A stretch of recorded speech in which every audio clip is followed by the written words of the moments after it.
All right, one last look at your traffic and weather for your ride in on this Monday morning from the Wetzel's Automotive Traffic Center. Only one accident to report as of right now. That is at I-77 southbound at Shop Road. Today, pretty clear outside, plenty of sunshine with a high of 76. Tomorrow and Wednesday, highs right around 80 with more sunshine as well. So that's traffic and weather from the Wetzel's Automotive Traffic Center here on your Monday on the Game.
Oh, 9 o'clock on your Monday morning. Welcome in. It is the Extra Point. Tirehead and Jack Feltry along with you. I hope everybody's doing well. I mean that from like the good morning standpoint when you see somebody and say, hey, I hope you're doing well. But I also mean I hope you're actually doing well because what's transpired in the last 48 hours, not just in Gamecock football, but in all of college football, we got a lot to get to, Jack, over the next 2 hours. How are you doing today? Doing good, buddy. Doing good. Yeah, you're right. It has been a wild last 48 hours in the sport of college football. Obviously, not from a South Carolina standpoint. We got a lot to get into today. Obviously, we're going to talk plenty of Gamecocks and some other dominoes that have fallen in this wonderful sport. But I'm doing good. You know, my first trip out to Baton Rouge, pretty good. You know, Yep. I think it lived up to the hype it had been getting, for sure. How was the drive getting there that we talked about last week? You know, it wasn't as bad as I thought it was going to be. Now, for context, for those who did not know or just now tuning into what's been going on, I flew into Mobile, Alabama, because flights were far too expensive to go into New Orleans or even Baton Rouge, for that matter. So we flew into Mobile. That's about a 3-hour drive to Baton Rouge, but I drove both ways and it was fine. You know, it really was not too bad. The flights were quick and everything was good. So yeah, it was not that bad of a drive. Did Tiger Stadium live up to its billing as being the raucous, chaotic environment that we all know? I would say yes, I would. I would probably put it as the best, probably one of the better atmospheres in college football. Now, I have seen some pictures that have come out of Tiger Stadium kind of filing out a little bit in the middle of a 7-point game in the fourth quarter. So that was not necessarily ideal, I guess, because you would think that everyone would be staying. That's kind of what I expected. But, Sure. You know, you see it at games all around the country, South Carolina included, where people leave early. But, no, man, it was rocking. They had, like, all the tailgates go. I mean, it's a different vibe out there. You had music blasting. Apparently, you could just smell bourbon on the field, which is that makes a lot of sense. Very par for the course. By the way, I don't know if you've ever been to LSU. They obviously have the Mike the Tiger, like the real one. Yeah. His whole setup is literally right next to the stadium, and went over to check it out. He's right there. It's definitely one of the more unique aspects of LSU. So he's still actually out there on game day, Mike the Tiger? Yeah, no, they have think of when you go to a zoo. Yeah. And it's like they have the whole plot of land for him. Okay. That's kind of what they have. Oh, okay. All right. So I did not know that. I thought that and I know they brought him back last year for the Alabama game and they just got waxed by the Tide, but I thought that they had like done away with the actual like live thing on a permanent basis. I didn't know he had a, what do you call that? Like a spot. Yeah, I didn't know he had his own like area that he lived in. It's literally right next to the stadium, like kind of behind where the student section is. Okay. It's across the street. It's right there. And I mean, it's pretty cool. It's definitely like something I've never seen before. Live animal stuff. Am I a big fan of that? No, not really. But at the end of the day, it's it's LSU and what they want to do. But it was definitely cool. Open air press box too, which was neat. I think probably one of the better press box setups in college football. I would say again, the atmosphere is right up there with like A&M. South Carolina has also got a really great atmosphere, but something about LSU was just as intense and loud as it can get any point in that game early on, especially. Well, and we had our watch party here on the 107.5 Game YouTube channel, which, by the way, appreciate everybody that tuned in and watched along with us. But as the game was going on, Preston and I kind of came to the realization, like, man, this is kind of a boring game. It was not like a thrilling game by any means. If I was not a fan or interested in either team and I was flipping channels, I probably would have lost interest in this game pretty quickly because it just kind of lacked a lot of the wow factor, right? Carolina wasn't doing a ton on offense. Neither was LSU. Defenses were making plays, but like it was just kind of a clunky, kind of stoppy-starty type of game that from a just college football fans' perspective probably wasn't a lot of fun to watch. But that's kind of what we all expected, was it not? I mean, yeah, that's kind of on brand with what I think we expected out of both these teams. Now, maybe not the general college football fan that hasn't watched much of these teams over the season so far would have expected better, especially with the knowledge of what happened last year in this game. You're kind of expecting, okay, what's the sequel going to be like here? But, yeah, it really wasn't that thrilling of a game. I mean, South Carolina made some plays to take the lead early on, obviously, but once LSU kind of took firm grasp of this game in the third quarter there with that touchdown, it just kind of was kind of boring the rest of the way, like you said, Tyler. I would agree with that. So let me throw some stats at you, right? Let's rewind back. And I know you weren't here on Friday, but let's say we're doing the show on Friday, and I can present you with these specific stats. I want you to tell me what you think the outcome of the game should have been had I presented you this information on Friday. You ready? I'm ready, man. All right, so I tell you that South Carolina wins the rushing battle and rushes for a total of 193 yards. They force 3 takeaways themselves, win the turnover battle in the game. They win the time of possession as well. If I just throw those couple of stats at you, what do you think happens in this game? I told you and Terry and the guys multiple times last week talking about, like, you have to force critical mistakes in this game. You have to win the rushing battle. You have to do those things that are going to be so important in this game to be able to win. And honestly, I would have told you, Carolina probably wins that game. But, of course, they lose by 10. It's one of those things that when you're watching it, it's like, okay, I see how this game is lost. And you look at the stats and like, wait a minute, this should have been a whole lot closer than it was. And that's kind of the maddening thing about it is you're looking at a game that South Carolina only lost by 10 points. And the 10-point margin only came up at the very end when LSU kicked that field goal to make it a 2-score game right under 2 minutes to go at that point in time. But the entire game, it felt like Carolina was trailing by like 3 touchdowns, right? It just felt like the lead was so far away from them throughout the entire game. And I went back and rewatched the game yesterday, and I always do this to kind of skim through, take some notes on things that you just kind of don't get when you're watching it live.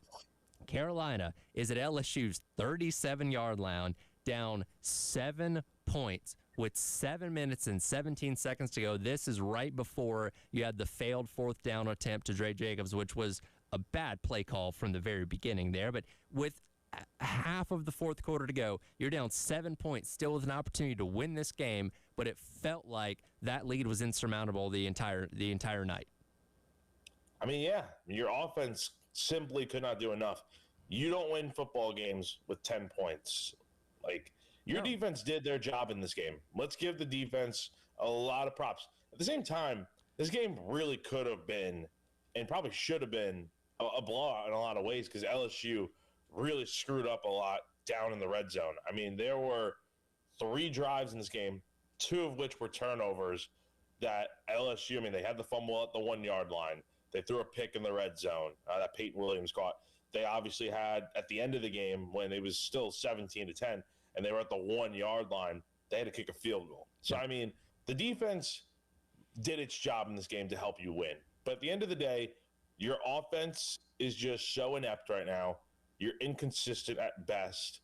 I mean, you just did not do enough good things offensively. And in spite of all the good that you did, the rushing, the forcing mistakes by LSU, you shot yourself in the foot over and over again.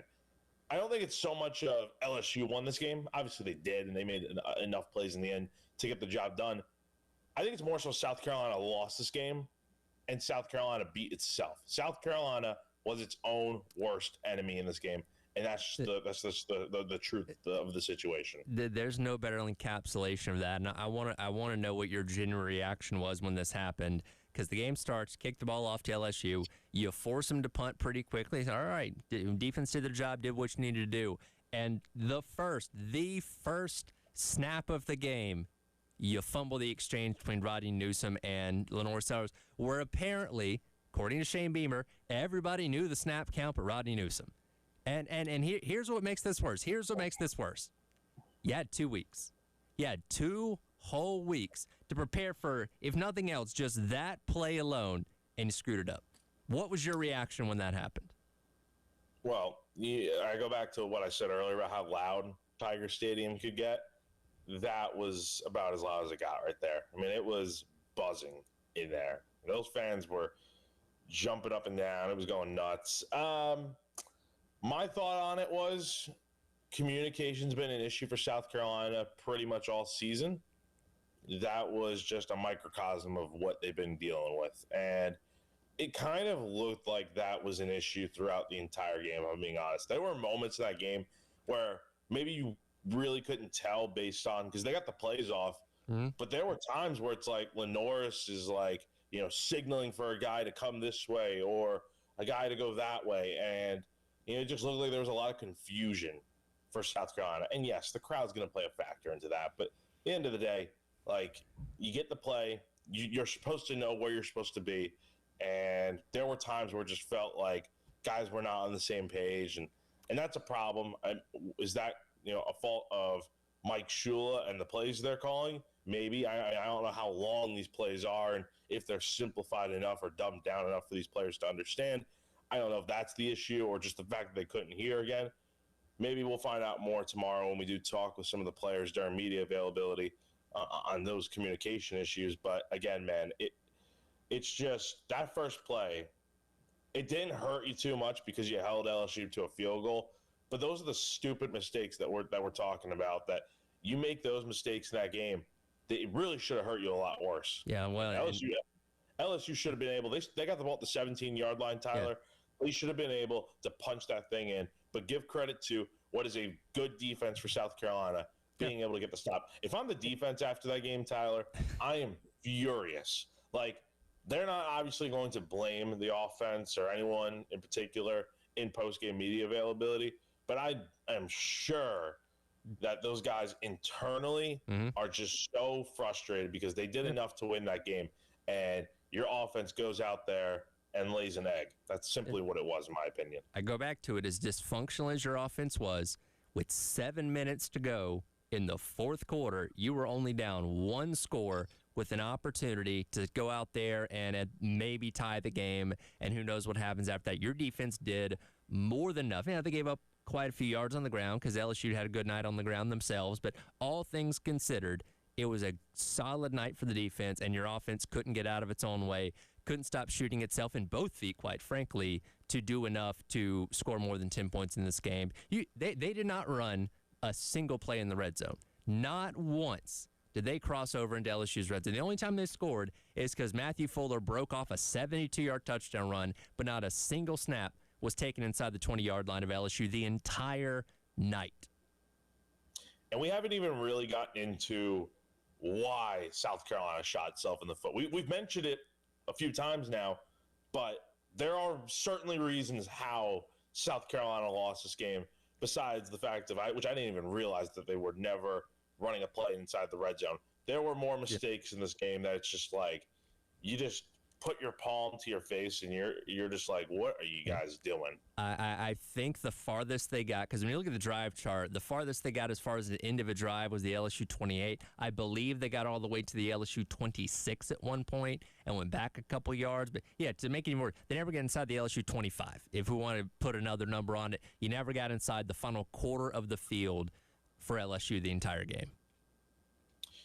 Not good.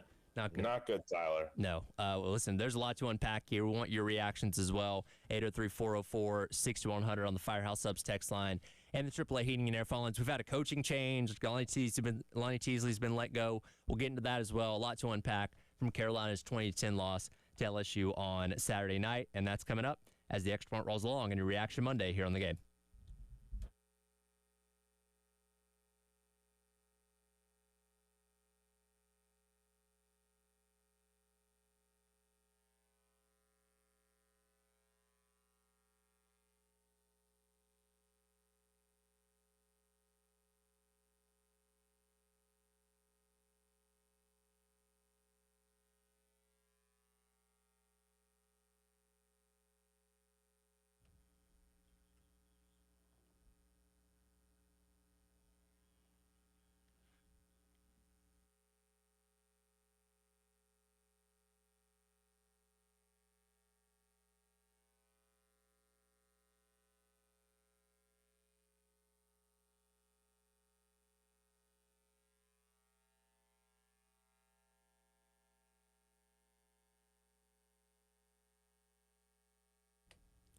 It's all right here for our friends over at Canty Foundation Specialists. I know you, like all of us, are very frustrated about what you saw out of South Carolina on Saturday, but don't let that frustration help you ignore issues going on around your home. Things like cracks in your exterior brick, cracks in walls or above windows and door frames, doors and windows that might be sticking, uneven or bouncy floors, or cracks over your garage door could all be signs of serious foundation issues within your home.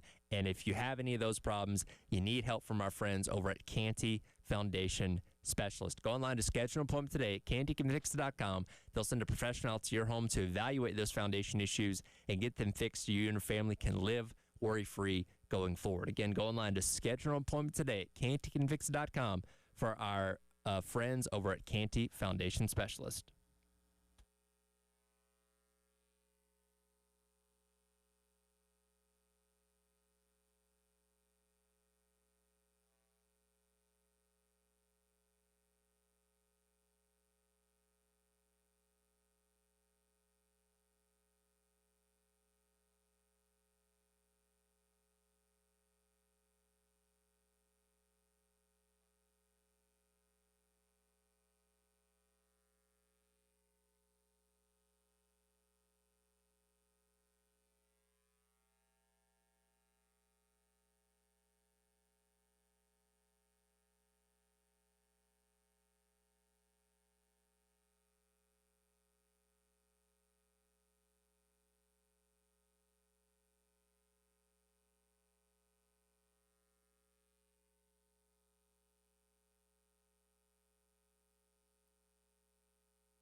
Welcome back in. It is the Extra Point. Tyler Head and Jack Belcher along with you here on your Reaction Monday.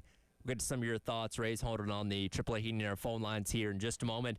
Jack, I was so fired up in that first segment, I forgot the most important part of the start of every single show, and that's our Sandstorm Pick-Me-Up. Gotta go. Gotta play it. So we'll get things back on track. Let's hit that Sandstorm Pick-Me-Up right now. Time to get hyped. Here's your 9 a.m. Sandstorm. Sponsored by George Sink Injury Lawyers. Just call all nines. It is time for your 9 a.m. Sandstorm Pick-Me-Up, brought to you by South Carolina's largest injury law firm, George Sink Injury Lawyers. If you've been hurt in the car or at work, call George Sink now at 803-ALL-9. See, when I come in here really fired up, my mind goes to like 1,000 different places, and I lose track of things. So this is what this team's doing to me right now, Jack. This is the effect of the first 6 games of the year so far. It's just, again, you're doing this coming off of a bye week, Tyler. You've now lost a game after the bye week in each of the last 3 seasons. Yep. I know you won one last year, but the Ole Miss one, the Florida game 2 years ago, and then this was one. I mean, it's a bad trend to be in, Tyler, because you had 2 weeks to get ready for this one. And it's not just that. It's the fact that you've played 2 of your ugliest games. Like in the Beamer era, they're not one in like number 1, number 2, but 2 of the uglier games that you've ever seen in the Beamer era coming off a bye, that being the Ole Miss game last year, and then this one on Saturday. And a lot of that stemmed from procedural penalties. Again, communication's been a problem this year. False start's been a problem this year. I've never seen a team get called for more illegal snaps, or one player in Boaz Stanley get called for more illegal snaps than what we've seen so far this year with South Carolina. 10 penalties on offense out of the 13 on Saturday night. 5 of them pre-snap penalties. On the offensive line specifically, there was another one on Jordan Dingle for a false start, but 5 specifically on the O-line. And I think when you look at that, and I know it's something Shane mentioned in his teleconference on Sunday, which we're going to get into here in a sec. I mean, it's part of why Lonnie Teasley is no longer your offensive line coach. It's not just the fact that Saturday did not go great. It did not. But this has kind of been something brewing for the entire season, where you look at the overall body work, as he put it, it's not been good enough. And you're taking steps backwards with the penalties you had. You were great against Kentucky. Only 1 pre-snap penalty. But, I mean, look, I don't care if it's on the road. I don't care where it is. You could be playing in Siberia for all I care. The fact that you had that many penalties, again, it is shooting yourself over and over in the foot. Yep. And I'm glad that something has finally been done about it. And I'm sure a lot of the fans are, because it's insane. There's a lot of layers to the Teasley thing, which we'll get to in just a moment. But first, it is Reaction Monday. I want to get your thoughts. Ray, as always, fired up and ready to go and on the AAA Heating and Air phone lines. Ray, appreciate the call. What's on your mind today, man? Good morning, Tyler. Good morning, Jack. Yeah, I think Jack hit the word, microcosmic. I mean, I think when you think about the very first play, and I'll get into that in a minute, the very first play offensively, and you think about that 4th and 4, golly, there wasn't a window there. Joe Montana couldn't have made that pass because there wasn't a window there. I mean, most teams will have like 5 guys out, and they have some kind of play that's going to get you, 5 or 6 yards. It's just you execute it. You couldn't have executed that play. It wasn't there. I mean, you're going up against a guy that's probably going to be a first-round pick. But anyway, just get back to the game. But, yeah, you had 2 weeks to prepare. And when I saw Sellers under the center, I was like, what are they doing? And then what happened, and Cole Chulik came unglued, being an SEC offensive lineman himself. And, I mean, it was when they said that we are in the shotgun 93% of the time and only under center 7% of the time, I mean, what are we thinking? And I think that's the problem with this team. We're seeing things that are just so fundamentally unsound with all these penalties. I know the offensive line coach is gone, but guys, I got to question why the guy was ever hired. I'm sorry.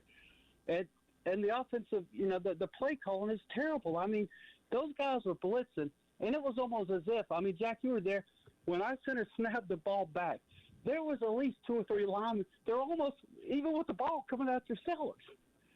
I mean, he didn't have time to think. He didn't have time to do anything. I mean, this is absolutely ridiculous. And then the play calling.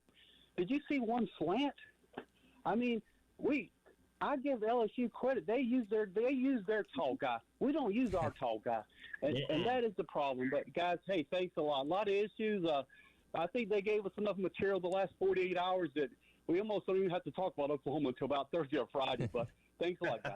Yeah, man. Appreciate it as always. 803-404-601. And a reminder, if you want to call in on the AAA Heating Air phone lines, I am producing, so please wait until the commercial break, and we'll get you in because we want to get some of your thoughts as well. So hold off on the phone calls until we get in the next commercial break there. But yeah, Ray hit a lot of the main points. And, again, there's so much to unpack to this game. I do want to give credit. Trey Green is a monster. He had only had 2 receptions all year, one of those being that touchdown in game number 1 against Clemson. But they clearly saw, hey, we got a matchup advantage with this guy, and Joe Sloan's game plan going in is we're going to feed him the ball as much as possible, and it ended up working. And credit to them for that. Again, we look at so many guys in the South Carolina offense, say, hey, why are we not getting that ball to him the more? And let's face it, we've gotten a lot of excuses on why those things aren't happening, particularly when it's talking about a guy like Nick Harbor. And, well, LSU showed how simple it can be sometimes. That's one underrated aspect of this game that I'm glad Ray brought up, because it probably drives a lot of people nuts when you see a guy like Trey Green, who is 6'7", 240, catching 8 passes for 119 yards, being targeted 11 times in this game. You know how many times Nick Harbor was targeted in this game? Was 3. it 3 or 4? Yeah. 3. He caught 2 passes for 36 yards. And don't give me he led the team in receiving yards nonsense. He caught 2 passes in this game, was barely targeted, and I just don't get it. And Nick Harbor is 6'5", 235. He's not far behind Trey Green.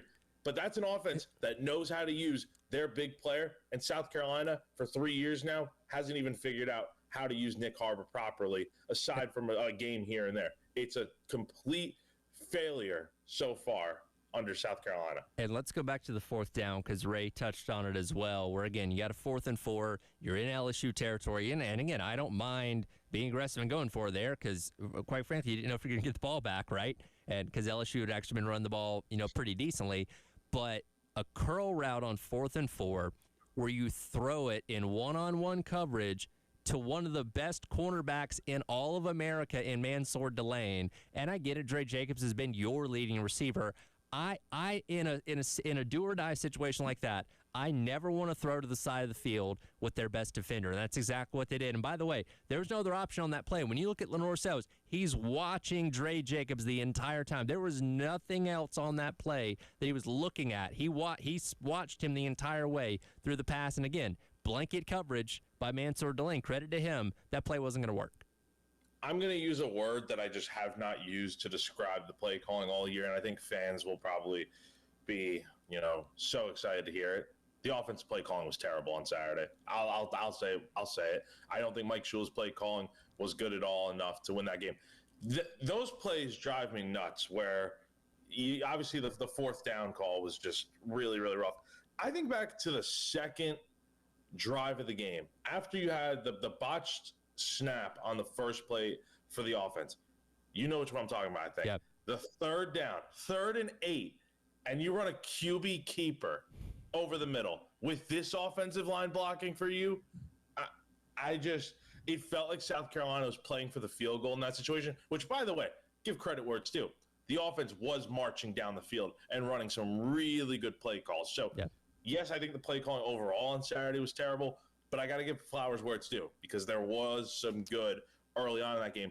But you run the 3rd and 8 on a QB keeper, and then William Joyce never had a chance to make that field goal from 47 yards out. I mean, it was just – I didn't realize how bad of a kick it was until I watched the game back afterwards. South Carolina's made a change on the offensive line. We'll get into that coming up next as the Extra Point rolls along on a Reaction Monday here on the game.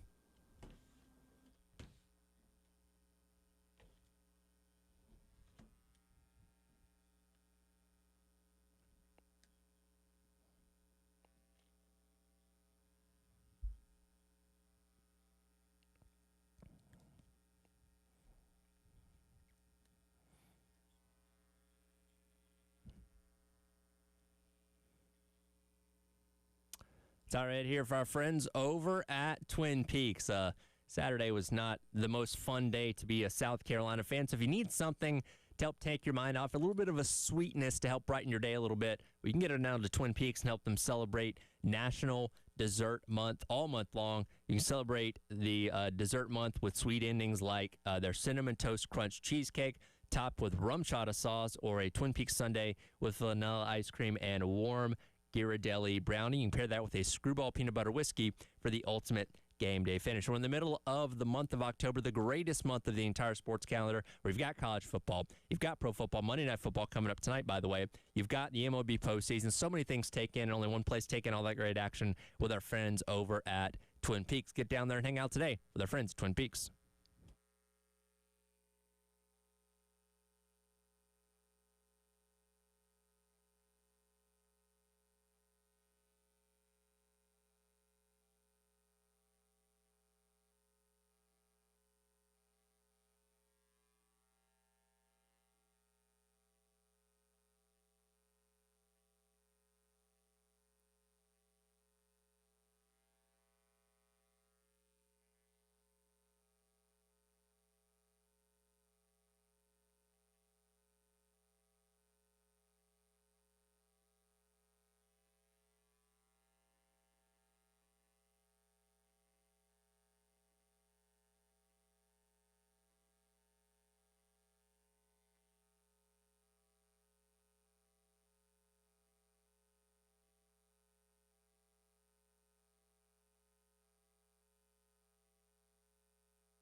All right, welcome back in. It is the Extra Point. Tyrod and Jack Belcher with you on your Reaction Monday, unpacking a ugly Saturday night in Baton Rouge, where South Carolina falls 20-10 to the, at the time, number 11 LSU Tigers. And Ken, we'll get more of your reactions coming up in a moment. Of course, the big news coming away was what happened on Sunday morning, afternoon, whatever you want to call it, when we learned that Lonnie Teasley had been let go as South Carolina's offensive line coach, had been at the helm for the past couple of years. Really great recruiter.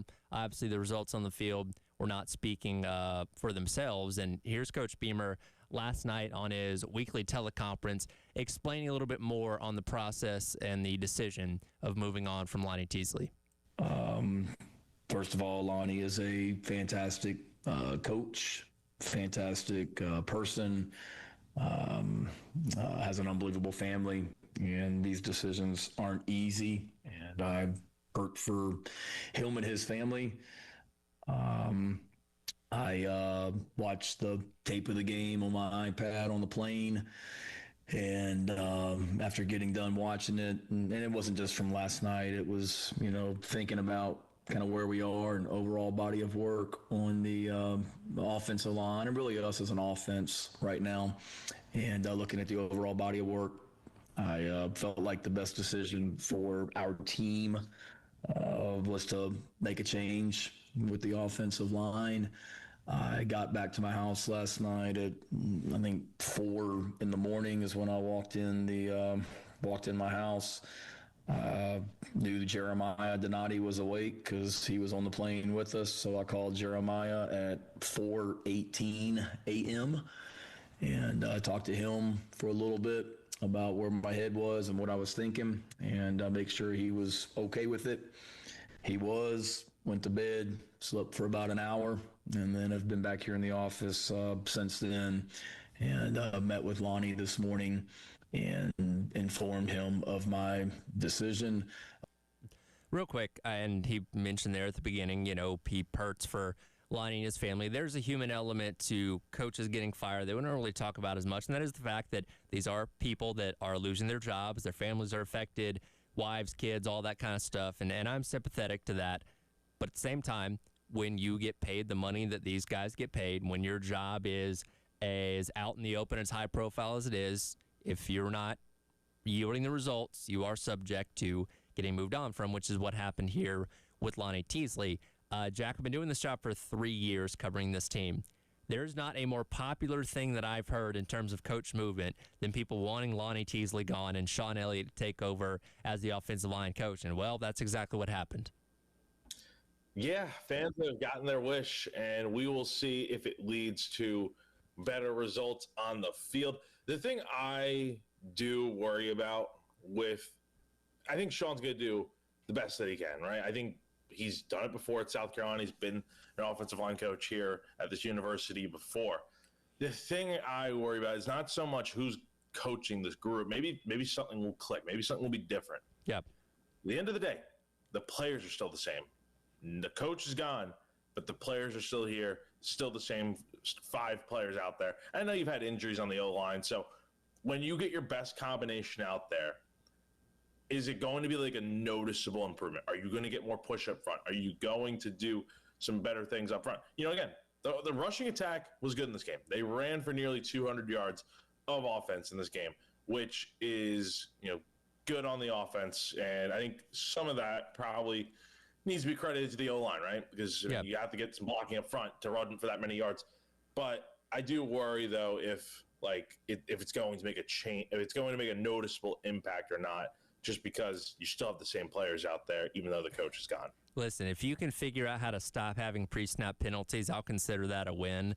But you're right. You kind of are what you are on the offensive line, and no amount of – and again, you're in the midst of the season right now, so changing things up from a fundamental standpoint is a lot harder to do. And again, it's something that maybe you could have done a little bit better on the bye week, which obviously didn't end up being the case. But yeah, my expectations for how drastically different the offensive line is going to look under Sean Elliott for the rest of the year, not very high. Now the question becomes, okay, are you going to keep riding with him as your offensive line coach going forward? Are you going to go out there and hire somebody new? That's kind of the next question that you obviously get into once you get into the offseason and all that kind of stuff, which at this rate may be coming sooner rather than later. Considering the fact that you're at 3-3, and I don't know if you have 3 more wins in the tank for you or not. But again, and quite frankly, the decision to move on from Lonnie Teasley is probably something that could have been done a while ago, right? Like, the biggest criticism of the offensive line these past couple years is you're going out there and recruiting great. And again, Lonnie Teasley is a great recruiter, as Shane Beamer mentioned there a moment ago. He's brought in the talent, 4- and 5-star guys left and right.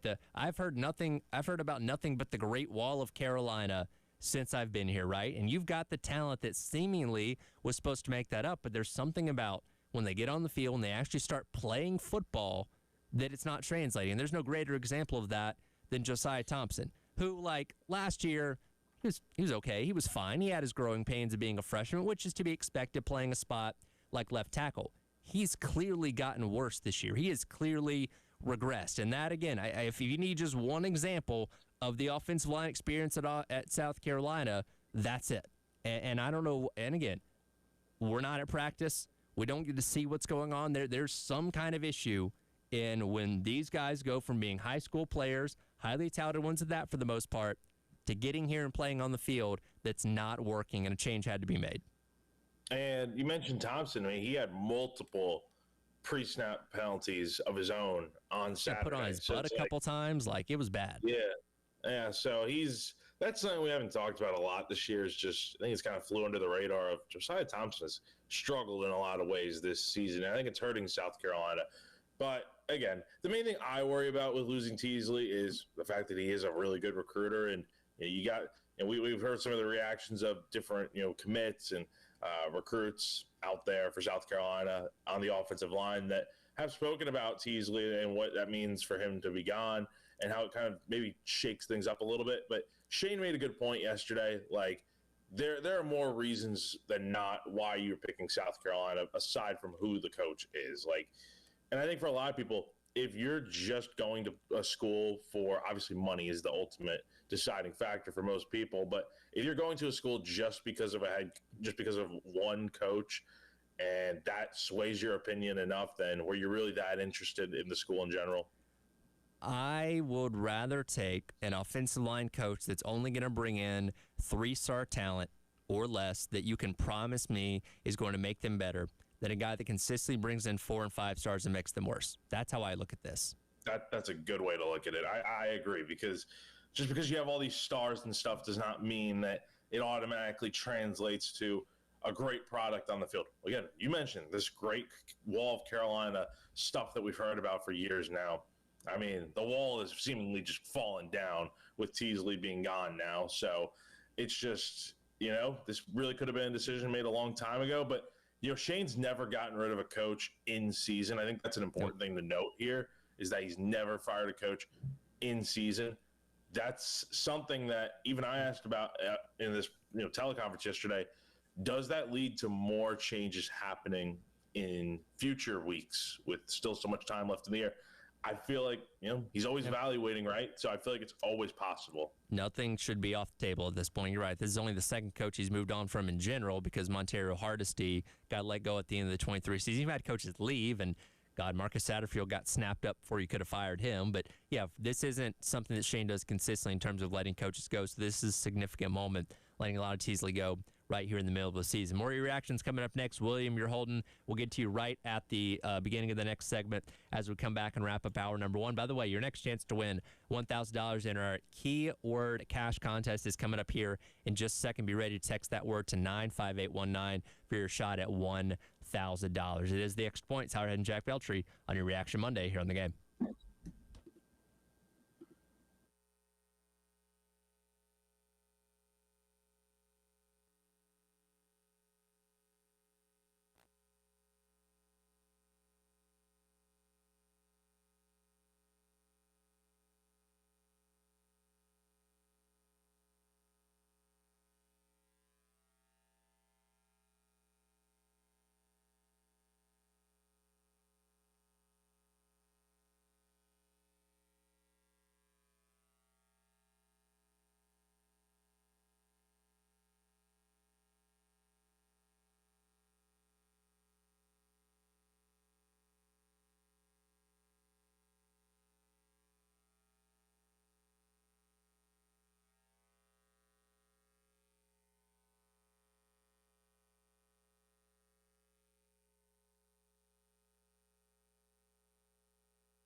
Welcome back in. It is the Extra Point. Tyra and Jack Belcher along with you here on your Reaction Monday. Breaking down South Carolina's 20-10 loss to fall to 3-3 on the season and 1-2 in conference play. 1-3 now in conference play as you fell to LSU on Saturday night down there in Baton Rouge. Your reactions on the AAA Heating and Air phone lines now as William's been hanging on for a little bit. William, appreciate your call. What's on your mind today?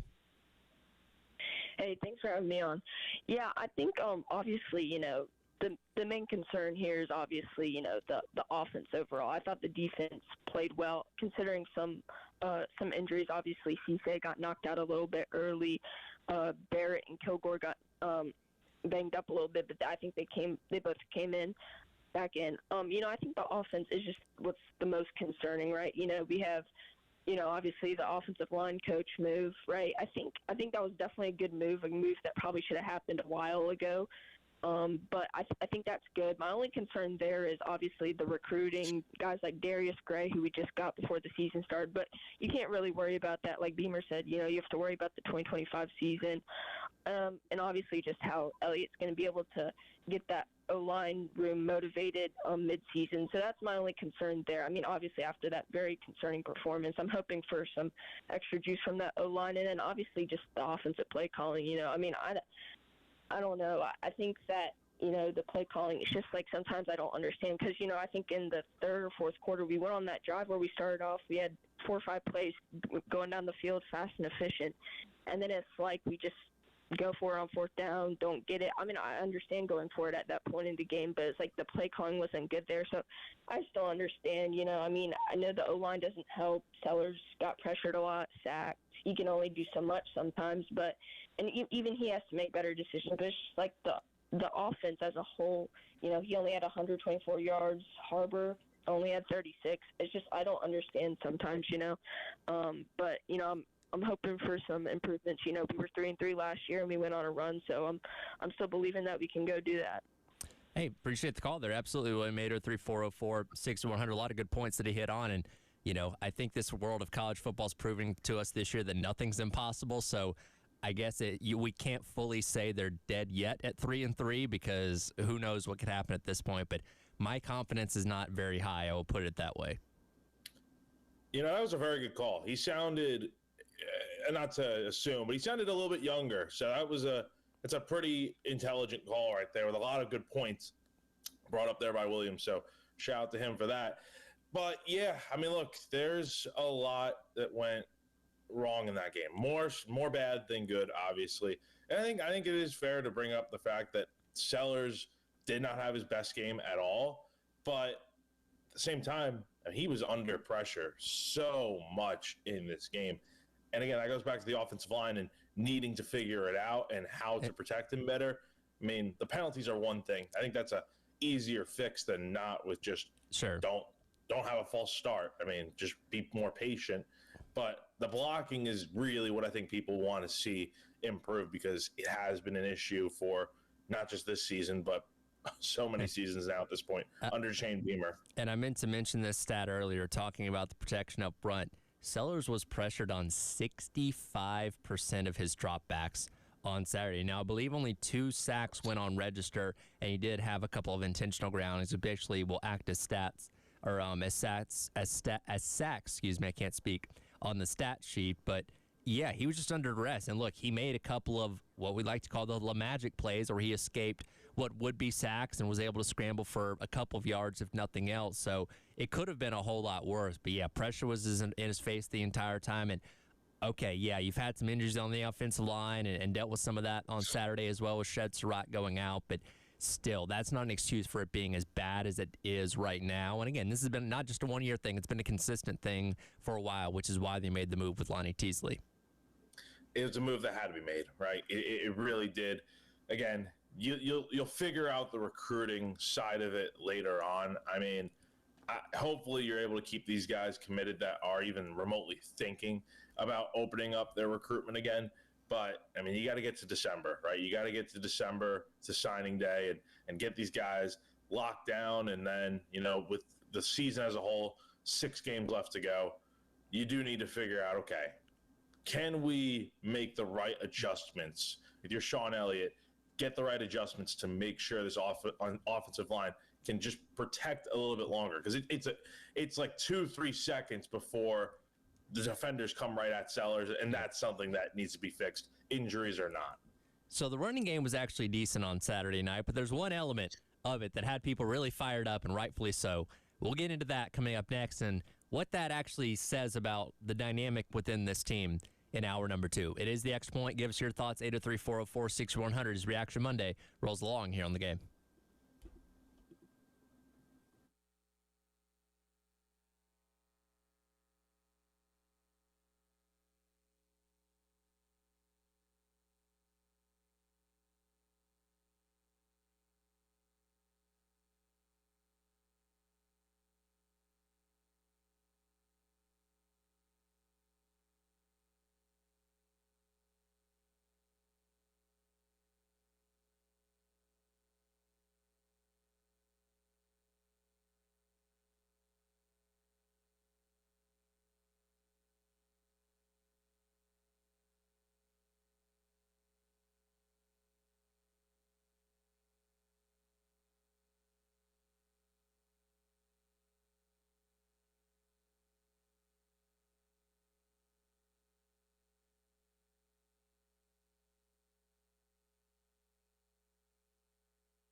Right in set, Dingle and Hunt in the lineup. Matthew Fuller's the back. Sellers out of the gun. Brings a man across his face. That's Harbor. Handoff inside and wide open. It's Fuller, breaks another tackle to 50. Foot race down the far sideline at the 20. 15, 10. Are you kidding me? Touchdown, Carolina. Touchdown, Matthew Fuller. A night game in Baton Rouge, and he just cranked out a 72-yard touchdown run.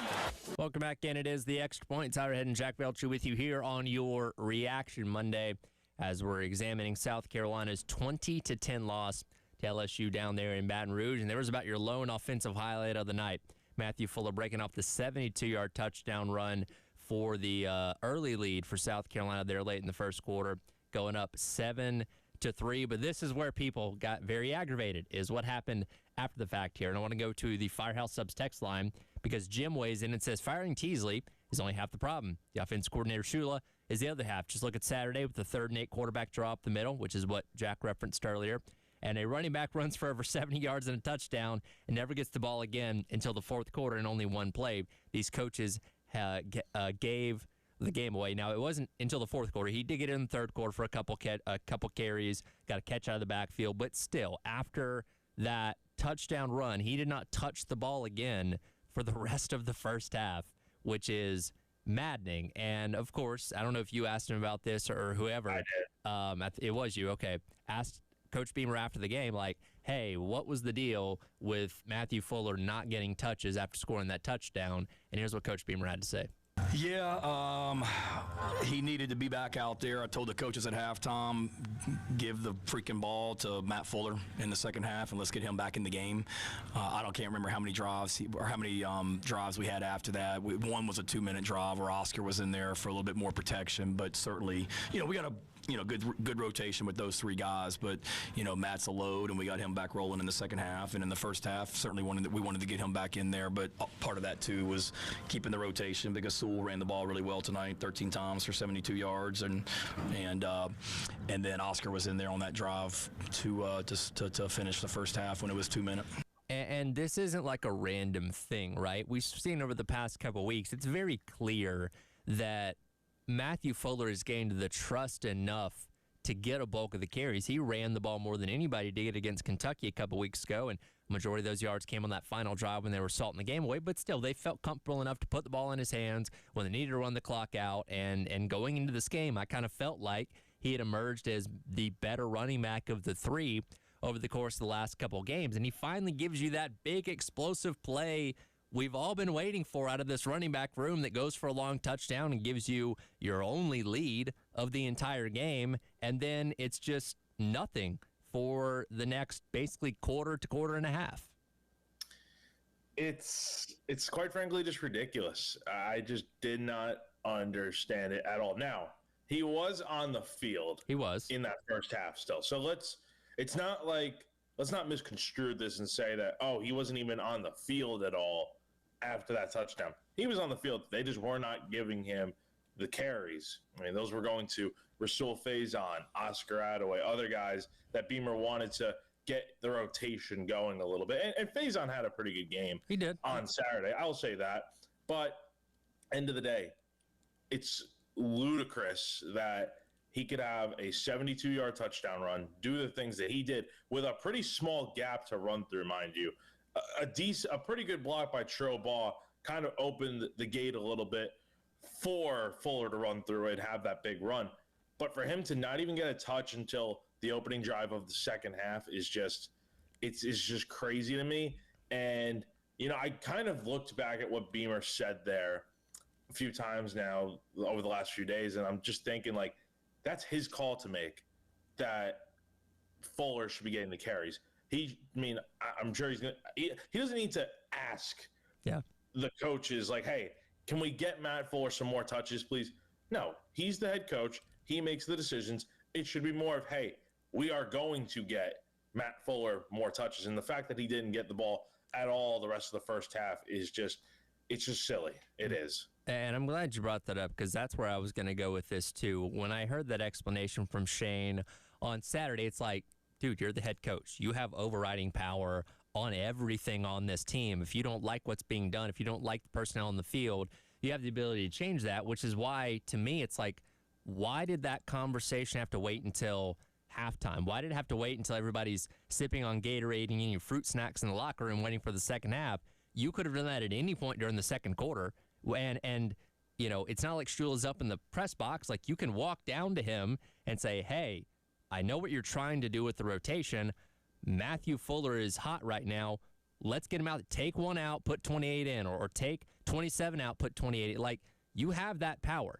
And if nothing else, you're on the same headset, right? You can click in and say, nope, I'm calling a timeout. I want Fuller on the field, not Faison for whatever this play is. Like, you have that ability. Why did it wait until – because, I mean, and even still, he only used him a couple times. After that, he only got 5 carries the rest of the game.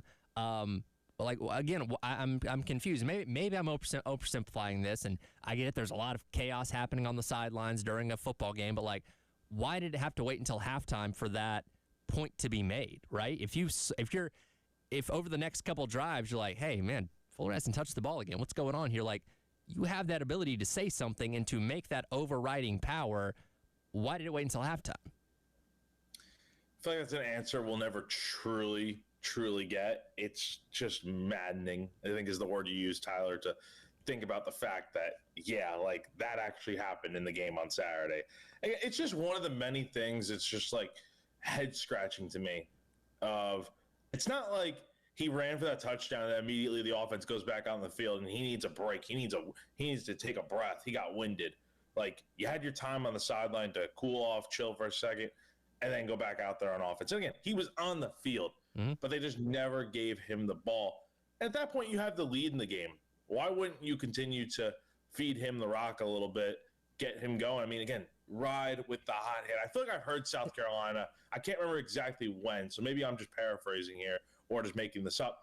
But I feel like I've definitely heard before from Shula or Beamer that they're going to ride with the hot hand in that running back room if the moment calls for it. And to not do it right there, it didn't lose you the game, obviously. But I mean, who knows what happens if Matt Fuller gets those 5 touches that he had in the second half, add 5 more on for the first half. Maybe that makes a big difference. Who knows? And this goes back to a common criticism of Mike Shula and his play calling here at South Carolina. And like, we're 7 games into this when you count the ball game last year, but it feels like it's been an eternity at this point with all the issues that they've had.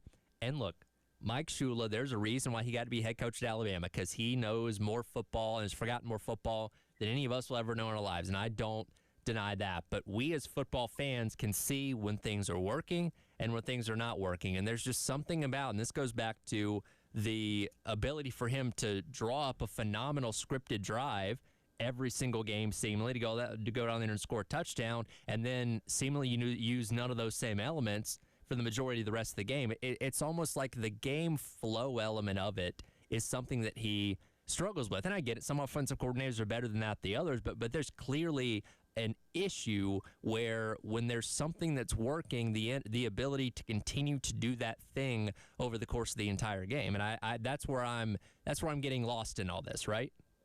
Yeah, it's just, I don't get it, man. I don't. Again, it goes back to the whole discussion we had about some of the specific play calls in this game and why they ran that play there and this play here. We'll hear more about it when we talk with Mike on Wednesday and get a little bit more clarity on that, because it's going to be interesting to hear his perspective on some of the plays that they ran.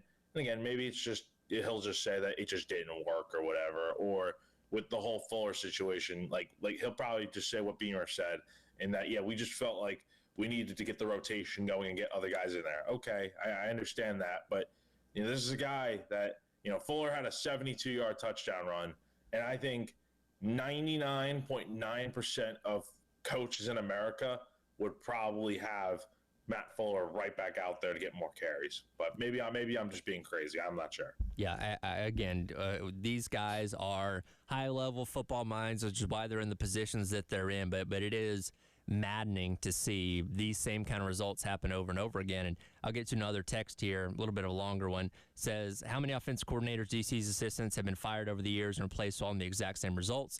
If If I'm the University of South Carolina, I see a rabid fan base who sells out stadiums constantly with little or no success on the field. So as USC, why would I? As the university, why would I invest more profit into winning when I can hand over hand over fists with mediocrity? At some point, our fan base needs to say enough's enough and stop showing up. Then and only then will the university start to understand that they are going to have to spend more money to win it. And look, I don't think money's a problem here. You know what I mean? Like, I don't think Carolina's in the poorhouse when it comes to resources. They have the ability. When you look at, like, you know, the salary that, like, Dow Loggins was making, I think Shula's is right around the same, about $1 million. Like, that's pretty on brand with what a lot of coordinators make. So it's not like you can't afford the guys to do the job, but for whatever reason, and unfortunately, it's becoming a thing now, right? You look at Marcus Satterfield, Dow Loggins, Mike Shula. Now, I think we'd all say Dow Loggins was the best of that bunch, but none of those guys, like, have set the world on fire as the offensive coordinator. There's clearly an offensive problem with Carolina football for whatever reason.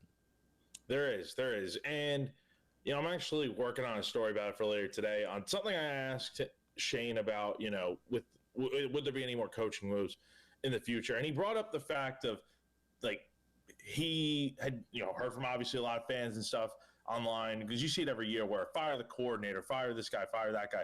Every year under Shane, it feels like people have wanted the previous coordinators gone. And he brought up the point that, yeah, there were some struggles, but those guys were able to get the big-time performances. 2022, after the Florida game, obviously under Marcus Satterfield at the time, and who knows if he was even calling plays in that Tennessee game. South Carolina scores 63 points in that game, and then they have 31 against Clemson. Then obviously they had a big game against Notre Dame as well offensively.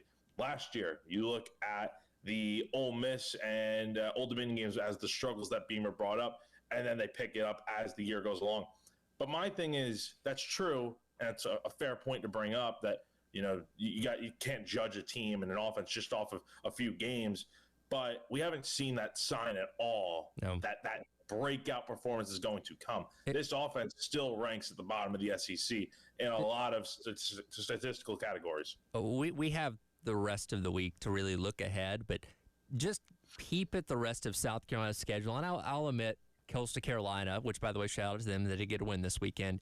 Do you think any of these remaining teams in the SEC or the Clemson game, do you think Carolina's offense is capable of scoring more than 20 points in any of those games? I don't know, man. They haven't shown me anything to feel like, and here's the craziest part. They have a generational quarterback out there. Yep. Lenore Sellers is not some scrub. He's a very good quarterback. And the fact that he has looked worse this season with this offense, and I honestly think they have more playmakers than they did last year. They have everything they need. Money is not the problem here. They have the talent. They have the players. But is it the coaching that is the reason why this group is underperforming so heavily? I think it's a fair take to say yes. Listen, there is no question that is too ridiculous right now with where you're sitting at 3-3 and staring down the barrel of what could end up being the worst season of the Beamer era if things continue to go the way that they're going. More of your reactions coming up next. And I do want to give some credit to LSU as well for some of the things that I saw on Saturday night in the way that they played. But we'll hit that coming up next as the Extra Point rolls along. Tyler Head and Jack Beltry on your Reaction Monday here on The Game.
All right, welcome back in. It is The Extra Point.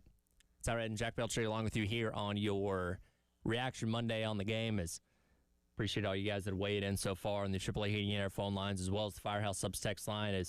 You're frustrated. I get it. We are frustrated too. It's been a pretty aggravating first 6 games of the year, and there's 6 more to go. And again, we'll get into kind of what the rest of the schedule looks like, but you get to the point in the season where you are what you are, right? And I know it was after, 4 games, I think, when you asked Beamer the question in reference to, hey, you guys are last in like every statistical category in the SEC. What do you make of that? And he's like, well, so-and-so hasn't, these other teams haven't played quality opponents yet. You're now 6 games in, and you're still at the very bottom. I think that's just what you are as an offense right now, is quite literally one of the, if not the worst overall in the SEC, and that's not magically going to change overnight. And I've had a few people point out on the Firehouse Subs text line, Corey being one of them, saying, well, if you fired Shula, you don't really have any other play callers offensively on your team right now as far as coaching staff goes. So that could be a reason why that hasn't happened. So you're going to ride with Shula for the rest of the year, it looks like.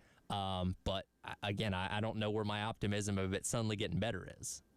Again, Shane didn't necessarily rule out the fact that, like, he would not make any changes. Like, it's entirely possible he does if this offense does continue to be a real struggle. And again, we say overall coaching changes, but I think in reality, when I asked about it yesterday, the best way I could put it is that I'm not going to ask straight up, like, are you going to get rid of Mike Shula? But, people want to know, like, would more changes come? And that's the best way to put it, essentially, is by just asking, are any other changes on the table moving forward? And, I think you have to look at this offense as a whole. And that point is right that you mentioned right there, Tyler. Like, you don't have necessarily anyone noticeable right now that, like, hey, like, they could step up and call the plays right away. I mean, Sean Elliott can't do everything for this offense. So, I mean, he's only one guy. So I think you kind of just roll with it and see what you can do. Again, I don't think anyone thought, I mentioned the last segment, the whole Florida game against Florida in 2022. Nobody expected that offense to do anything the next 2 weeks, especially with how good Tennessee and Clemson were playing. And then they go out and have that breakout performance. Is it possible that something just clicks internally and things change for the rest of the season? Yes. But when is that going to happen? And the better question is, will that happen? We just don't know right now. We really don't. I want to give some credit to LSU. And again, it wasn't the prettiest game they've ever played, but they still won. Again, Trey Green, phenomenal game. And again, it was very clear that their game plan involved getting him the ball as much as possible, which, again, sometimes it is just that simple, I feel like. I want us to give some credit to Garrett Nussmeier because he took a beating on Saturday. Again, we talk about the defense playing well. They were hitting him left and right. I mean, how many times did he get up limping after plays where you thought, man, is he even going to be able to finish this game? And not only did he keep playing, he had a couple scampers for a couple good runs there. He took some shots, man, and that's a tough dude. Like, I want to give credit where it's due. Garrett Nussmeier's a tough guy. No, he is. I mean, I think it was J.R. Johnson who just laid him on that blitz. out. Oh my God, yeah. I thought Nussmeier wasn't getting up after that game. I think it was, Zach Mettenberger from LSU against like Alabama in like 2012 or 2013, where he's just crawling to the sideline. I saw Nuss kind of like crawling for a second, and I'm like, oh man, that was a shot. That's gonna feel bad today, but you give him credit. He had some really nice runs in this game, and who would have thought of the two quarterbacks, it would be Nuss making the big time runs in this game to keep LSU moving the chains. That was a bit surprising to me. A controversial moment happened in the game in the third quarter where South Carolina, to no surprise, decided to run a fake punt, but there was a penalty called on that play, and let's hear Coach Beamer's explanation on what exactly went down on the fake punt. I was told that they were holding it and wasn't ready to snap, but in 26 years of coaching, Phil, I've never seen normally, to me, the center judge stands over the ball, and there was nobody standing over the ball, and the referee had his hands out, and then he backed out of there.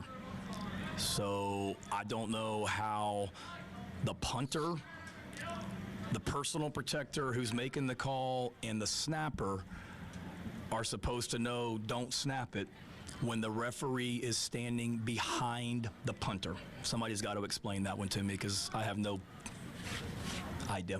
Now, this was an embarrassing week on a lot of fronts for SEC officiating, which we can dive more into tomorrow. But and we were doing the watch-along party, and we didn't have the audio for the game because we were talking, obviously, but we were all scratching our heads like, what am I missing here? I don't know how that would. And again, I don't have the faith that the offense was going to suddenly go down the field and score a touchdown. That was going to change this game. But still, I still don't understand how that happened.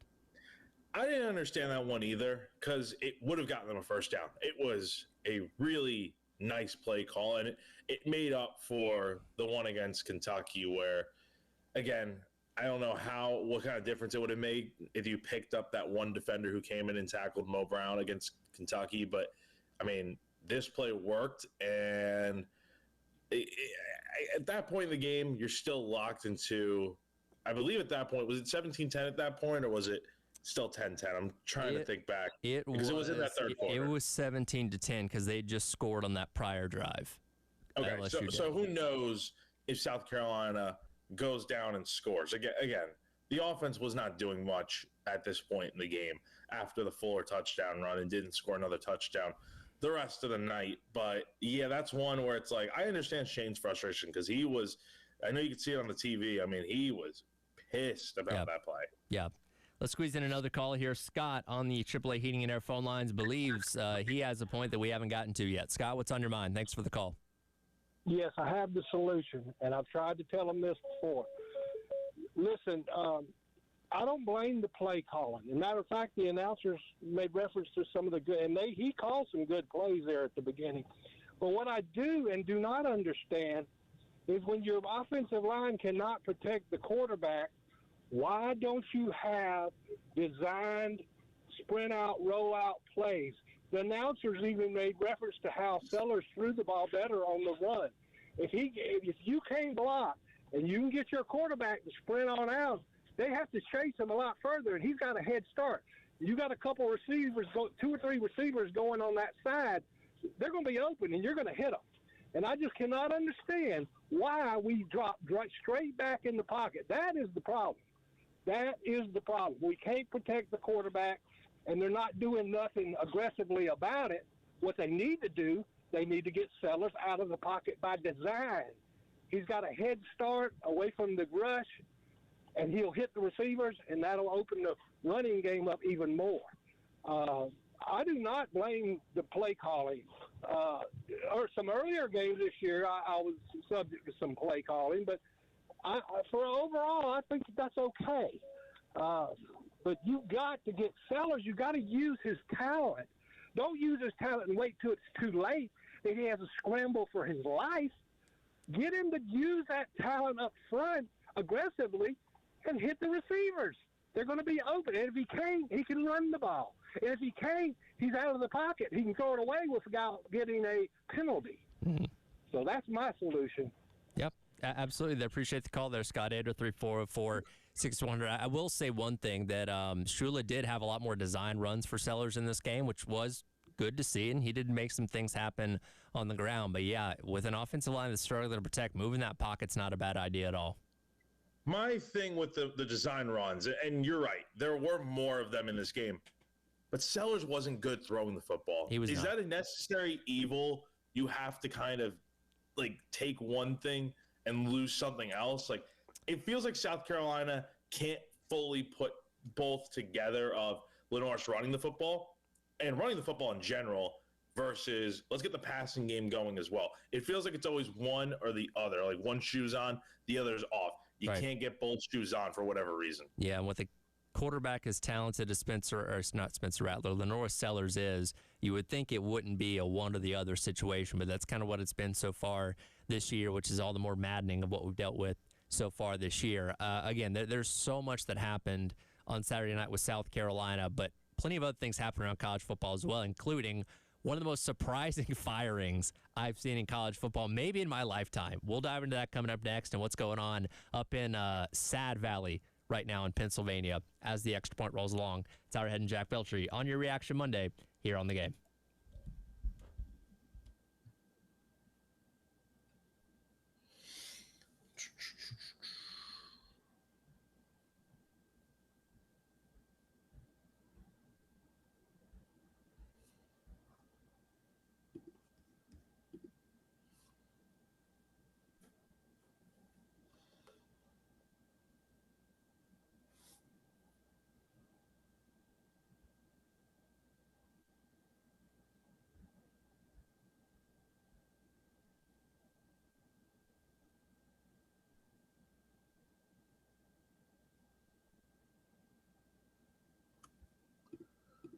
Everyone knows that AAA Heating and Air has the best HVAC replacement options in the Midlands for you with their guaranteed financing, no payments or interest for 12 months, and a 15-year parts and labor warranty. They're hard to beat when you need a new system. But did you know they also have great deals for repairs? That's right. If your system is broken and you're strapped for cash, AAA Heating and Air can help you out. They'll get your repairs done with payment options for up to 12 months and no credit check required. So if you're the homeowner, all you need is a valid bank account. That's it. That's all you need. So don't wait. Give AAA Heating and Air a call today at 803-677-1500. You can tell them that you heard about them on 107.5 The Game. And again, that number is 803-677-1500. AAA Heating and Air. Comfort you can trust.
Yeah, for me, it's always been about our players. And those guys are hurting right now.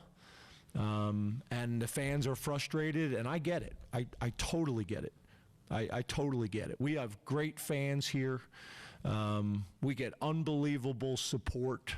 And I understand their frustration. Trust me. We're as frustrated as anybody, guys in the locker room. But to me, ultimately, it's about the guys. It's about the guys in the locker room. And they're hurting in there. And I do anything I could to take that hurt away from them. But like I told them, we got to stick together. We got to tune out all the noise, and we got to get to work. Welcome back in. It is the Extra Point. Tyler and Jack Belcher along with you on your Reaction Monday. That was James Franklin after his Penn State, at the time, Nittany Lions, lost to Northwestern 22-21. And for those not keeping track, Northwestern, not that great of a team, not that great of a program if you've been keeping up with the Big Ten as of late. That they being their third straight loss, second straight loss to a team that they were favored at by over 20 points, this time coming at home after losing to UCLA. And yesterday afternoon, James Franklin was officially fired by Penn State and is due a payout of $49 million in a buyout. As I mentioned a little bit earlier, Jack, a lot of times we know when firings are coming, right? Like Billy Napier is probably going to get fired the next couple weeks, and that's not going to be a shock to anybody. Brent Pry getting fired, Mike Gundy getting fired, all these things we saw coming. This one, when I got the notification on my phone yesterday, I legitimately was like out loud, oh my God, they actually did it. Because I did not think it was going to disintegrate this quickly up in Happy Valley.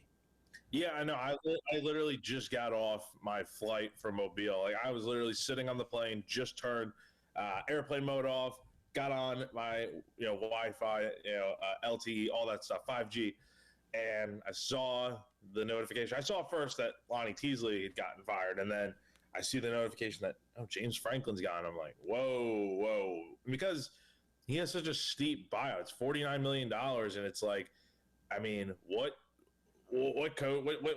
programs are going to pull the trigger on that? Like, we talk about Mark Stoops, we talk about Billy Napier, we talk about Franklin even. Like, all those coaches have huge buyouts. But we were talking about it earlier, Tyler, off the air.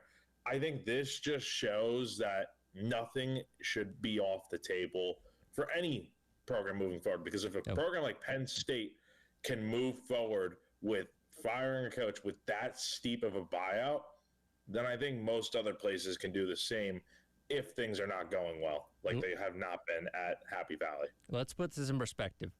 2 weeks ago, this team was in the top 10, and they took at the time, number 3 Oregon into double overtime and lost.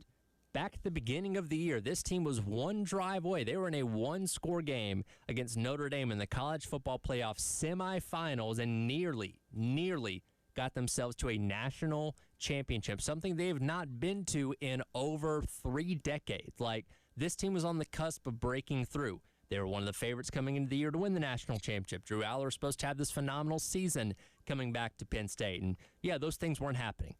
But, again, I've never seen something, scandal aside, I've never seen a coaching tenure flame out this quickly when, again, you were somebody put a picture up yesterday of 2 weeks ago when College Game Day was at Penn State for the Oregon game. And it was a picture of James Franklin sitting on the game day desk next to Nick Saban, who was dressed up like a Nittany Lion for some reason. And they said, this was 15 days ago. 15 days ago. And it's gone off the rail this fast. And I get it. The UCLA loss, inexcusable. The Northwestern loss, that's bad. They had lost Drew Aller for the season in an injury late in that game, though they were probably going to lose, or were going to lose the game anyway. So that didn't really have any bearing on that. But here's my thing. It's like, Penn State, what are you doing? This guy was averaging 10 wins a season. He got you farther than you've been again in decades last season. I get it. This year wasn't going great, but there was no reason to think that he couldn't bounce back and get you back to a solid standing. And I get it. We make fun of James Franklin for the 4-21 thing against Big Ten teams. He's not a bad coach. In fact, he's a very good coach. He's an A- coach. He's just not broken through to be an A+ coach yet. And I can't believe Penn State did it.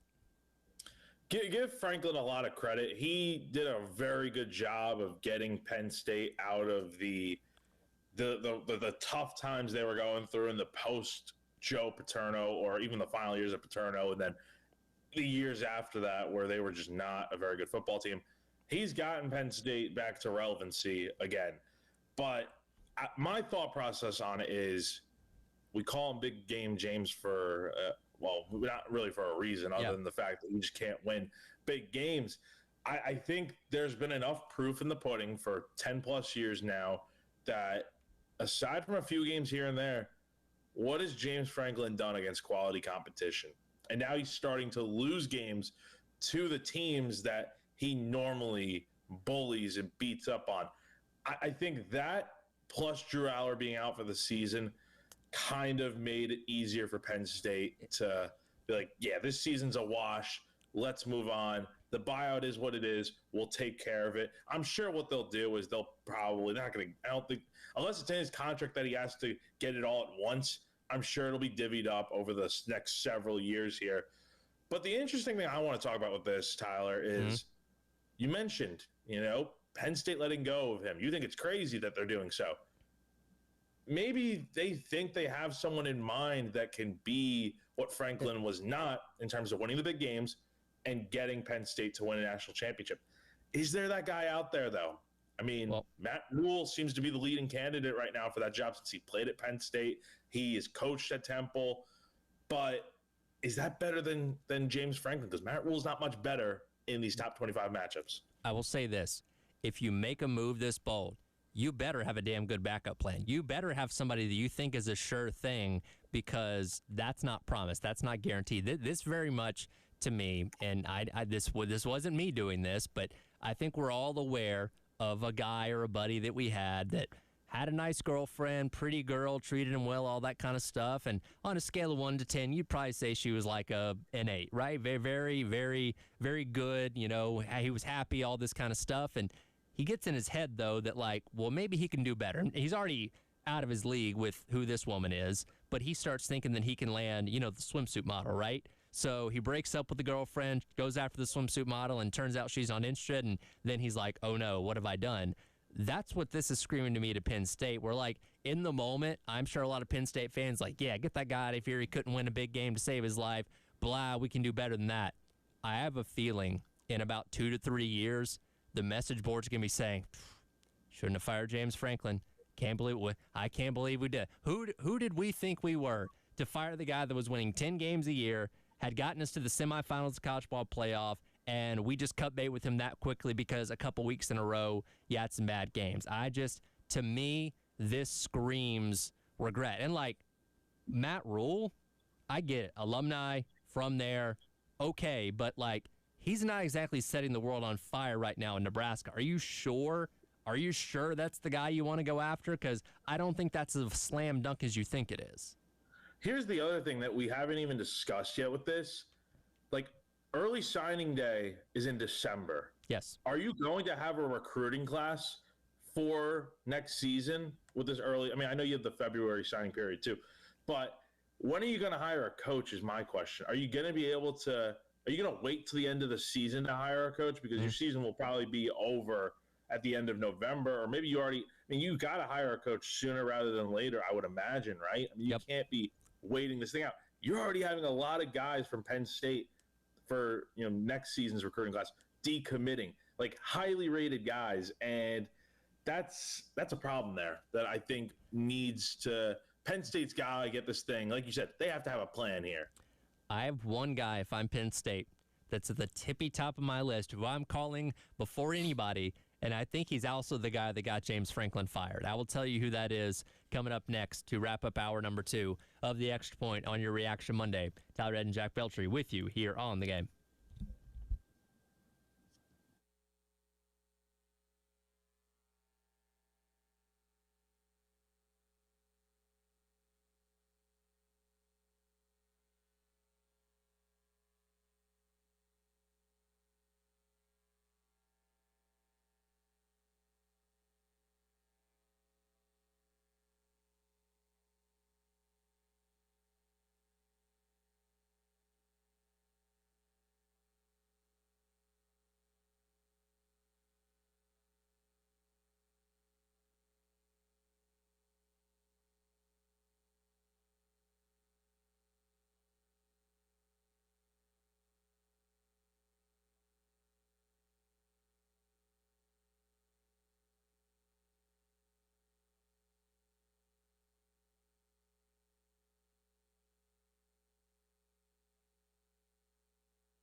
place. The most important thing to me was our mindset going into this game.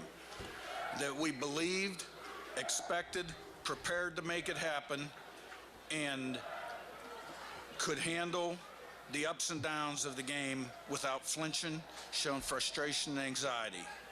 And that was the only thing you don't know until you play the game. And we passed that test. Welcome back in. It is the Extra Point. Tyler Ed and Jack Belcher wrapping up hour number 2 here on your Reaction Monday. That was Curt Cignetti, head coach of the still undefeated Indiana Hoosiers, after they went in and took down number 3 Oregon on the road on Saturday, talking about his team's great victory. I want to put that game to the side, Jack, because, and there's a reason why I played that clip, because I think Curt Cignetti is the reason that James Franklin just got fired yesterday by Penn State. Bear with me here. Indiana's done all of nothing in college football for our entire lives, and for decades and decades before that. They've been an afterthought in the Big Ten and college football as a whole. And in less than 2 years, in basically a year and a half, Curt Cignetti has taken them all the way, almost to the mountaintop of college football. You don't get to the mountaintop until you win a national championship, but he's in striking distance right now, and they have become one of the favorites. And if I'm Penn State, if I'm a Penn State fan, I'm looking at our history. I'm looking at our resources. I'm looking at everything that we have going for us and saying, how the hell did Curt Cignetti pass James Franklin by that quickly? And you know what it really reminds me of? This is where my thought went with this. Let's go back to the summer of 2024, when South Carolina baseball got bounced in the regional at NC State and Mark Kingston was fired the day after. I said before Kingston ever got fired that I thought the success that Wes Johnson was having at Georgia was a direct correlation to the pressure being put on Mark Kingston, because Georgia had not been to a super regional in over a decade. Wes Johnson comes in, first time ever as a head coach, takes Georgia to a super regional, passing Mark Kingston by, and I think that had a big reason why Kingston got fired. Same situation here. You've got a coach at a program that's been less successful than you historically, skirt right by you, win a game that you could never win on the road at Oregon, and look like a favorite for the national championship.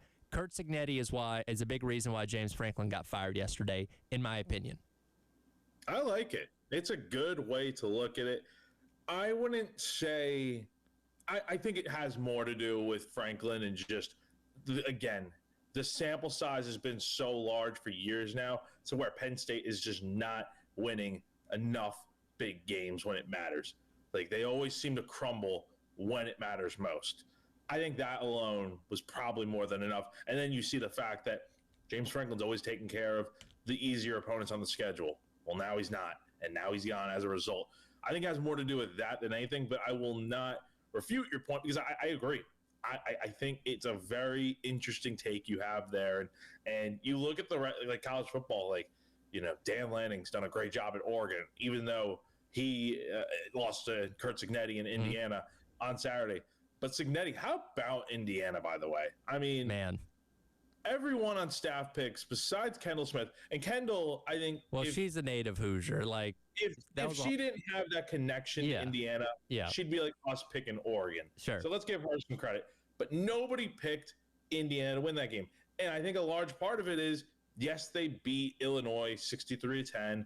But in these big games, we look back at the Ohio State game last year for Indiana, they blew it in that one, didn't do a thing. Yep. So I think we easily thought, like, okay, Indiana's going to do the same thing here on the road in Eugene. But give them a lot of credit. They're a really good football team, and they're dangerous, man. No, Indiana is 100% legit, and they could very well, look at their schedule, they could very well, in the regular season, undefeated, play for the conference championship, and at that point, you're in no matter what, right? And, God, they could be 13-0 going in as the number 1 seed when it's all said and done. So, yes, big credit to Curt Cignetti and what he's done. And by the way, if I'm Penn State, screw Matt Rule. I'm calling Curt Cignetti. Like, that is the first call that I'm making in hiring my head coach. I don't think he's going to come because, again, he is a god in Bloomington, Indiana right now. I wouldn't leave for Penn State if I were him. But if I'm Penn State, I am offering him unfathomable amounts of money to come be my head coach and making him say no to me. I wonder who, besides Rule, is an obvious name that'll be at the top of the list. I wonder what Penn State's short list is for coaches that they need or want to hire here. Like, you're going to call some big names here. Yeah. I was listening to radio on the way back from the airport yesterday. I mean, do you call like Urban Meyer maybe? Do you call one of the does Nick Saban get a call? Like, I mean, Penn State's a pretty big job. That is the job of all the jobs out there on the market right now. That's the biggest one right now for sure, without a doubt. Yeah. But who is Penn State calling? Because I feel like they got to get this right. Otherwise, like you said, Tyler, Penn State fans are going to be looking back in 10 years thinking like, what the hell were we thinking getting rid of James Franklin and hiring that guy to be your head coach? My top 5 real quick. You're going to call Matt Rule because obviously you're going to call Matt Campbell at Iowa State. You're going to call Dan Lanning. You're going to call Eli Drinkwitz. And again, my number 1 pick, you're going to call Kurt Signetti. That's probably my hot board right now if I'm Penn State. Are you going to land any of those guys? I don't know, but those are the guys you're probably going to call.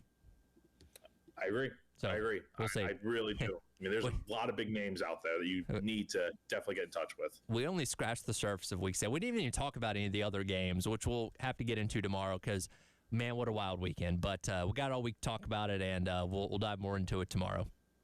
Yeah, absolutely, man. Looking forward to it. Gamecock Central Takeover Hour presented by Firehouse Subs coming up next. We get back into Carolina's frustrating loss on the road at LSU up next here on the game.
11 o'clock on your Monday morning. Welcome in Gamecock Central Takeover Hour presented by Firehouse Subs. Tyler West and Chris along with you here. Chris, it's good to see that you're back from your super secret mission. Hopefully everything went well. Well, if it had anything to do with helping the Gamecocks score a win, it didn't. No, well, here's the thing. We weren't relying on you to do that part. Fortunately. We were hoping they were going to be able to handle that one themselves. But, guys, there are Mondays when I don't look forward to coming in here because we have to talk about an ugly game, and that was one of those on Saturday night. Very ugly. Preston and I did our watch-along party on the 107.5 The Game YouTube channel on Saturday, which was a lot of fun. We enjoyed doing that. But about the late third quarter, early fourth quarter, we kind of were like, man, this has kind of been a boring, unfun game to watch. Not just because Carolina was losing, because of just how clunky it was. And unfortunately, now we're talking about a team that's 3-3 after falling 20-10 this time to LSU. Interesting that it's the same position South Carolina found themselves in last year after 6 games, 3-3. Wes and I did our podcast, GC Live, this morning, and I actually didn't realize this until this morning. It kind of dawned on me, and I looked back. Some eerie similarities between last season and this season, and it remains to be seen, of course, if Carolina can have a second-half turnaround like they did last year against what's probably the nation's most difficult schedule this year. Last year, you had a home stinker, laid egg against Ole Miss, 28-3. You've had a home laid egg stinker against Vanderbilt this year. And then you had a couple other games last season where you walked away saying, should have won that game. At Bama, 2-point loss, where you had a chance, I think, to maybe salt that game away late, turned it over, missed some opportunities. LSU, notwithstanding the officiating, you had the home game last year is what I'm referring to, not this year's game. You had a chance to win that one. You had a 17-0 lead, and then LSU ends up winning. This year, what are your 2 games you felt like, despite not playing very well, that you could have, should have won? At Missouri and at LSU this year. So kind of interesting, those parallels. You dive into the game itself. I think you're right, Tyler. It's kind of ugly, kind of weird in some ways. The defense gave up some big plays. They gave up some yards, but had you in position on the strength of a couple turnovers, did enough to win the game. Offensively, it's odd because you did enough to win the game. You moved the football, but you had, once again, too many negative plays, too many very untimely procedural issues where you moved the ball into LSU territory plenty, but walked away with just 10 points on those trips. Interesting, too. Run game, big concern this year. We talked about it going in. If you're South Carolina, can you get the running game on track? Well, you not only got the explosive run from Matt Fuller, Wes, you pointed this out earlier. Some people, you had what about what else you did? The entire run game was good all night. You take away the long run, it was still a very productive night on the ground. Very productive. LSU stingy defense. Only once had they even given up over 100 rushing yards, and that was last in the previous game to Ole Miss. Gave up, I think, 166. Carolina had more than that. They had a really, really good rushing performance, and yet you still didn't win the game. So a tough one, a lot to unpack, I think, going forward. I mean, I found myself, guys, feeling like I was watching the South Carolina-Missouri game. And I know it was quite different in some ways. The Missouri game, you were doing it through the air. This game, you were doing it on the ground. Missouri kind of had all those big plays on the ground themselves. LSU actually ran the ball okay in this game. They had some explosives. Nussmeier had a couple of explosives where he took off. And, I guess you just got out of your rush lanes a little bit on defense. But when I say that, I mean a game where, you're hanging around, you have a lead at one point, you're on the road, hostile environment, you're the underdog, but you're looking at it going, you're in a position to just steal a victory here and win a game on the road that a lot of people don't, at least outside of that building, think you're going to win. And for the second time this year, I was simultaneously, and I think both cases accurately, thinking South Carolina, in a lot of ways, like should be winning this game, while also saying how are they even in this game, because they have had so many just negative things happen to them that I shouldn't say happen to them, that they have done to themselves. And, I think it's one of those things where you're going, how can you play so well in some aspects, but then how can you play so just disjointed in others? And, I think the fact that you moved the ball into LSU territory so many times, but then did not turn a bunch of those times into points, just was a kind of microcosm of this entire season for the South Carolina offense. And I'm glad you guys both brought up the Missouri game from a couple weeks ago, because we go back to that one, and despite how poorly you played in a lot of ways, particularly on defense that day, you had multiple possessions in the fourth quarter down only one score where you could have gone down and taken the lead and maybe walked out of there with the win. And I brought this up to Jack earlier. My point, and I went back and watched the game yesterday as I always do, and the note that I wrote down, with 7.5 minutes to go, you are in LSU territory inside of their 40-yard line, only down 7 points, with an opportunity to go down there and maybe even tie the game. And that's where you had the 4th and 4, which didn't convert, and they would go on down to score a field goal and put the game out of reach at that point. But still, you were in position late in the fourth quarter, as bad as everything had gone on so many different facets of the game, to still be in a position to very least maybe go down there and tie the game. And who knows what else happens after that. Again, you're in these games to the very end. You just can't find a way to close them out or do enough to get yourself over that hump, it seems like. Well, and I think when you look at the reasons, you have got to, if you're Shane Beamer, be sitting there going, what is the, when you're having struggles, when you're 3-3, it's not just one thing. It's not just play calling. It's not just self-inflicted wounds. It's not just this or that. You could pick out a variety of things, and at times it's been all of them. But if you could wave your magic wand, if you're Shane Beamer, if you're a Carolina fan, and say, all right, out of everything, pick one thing that you can identify that if you're a little better in this particular area, you're sitting here at 5-1, 6-0, what would it be? And it is the self-inflicted stuff. I mean, we saw it against Missouri. We saw it against LSU.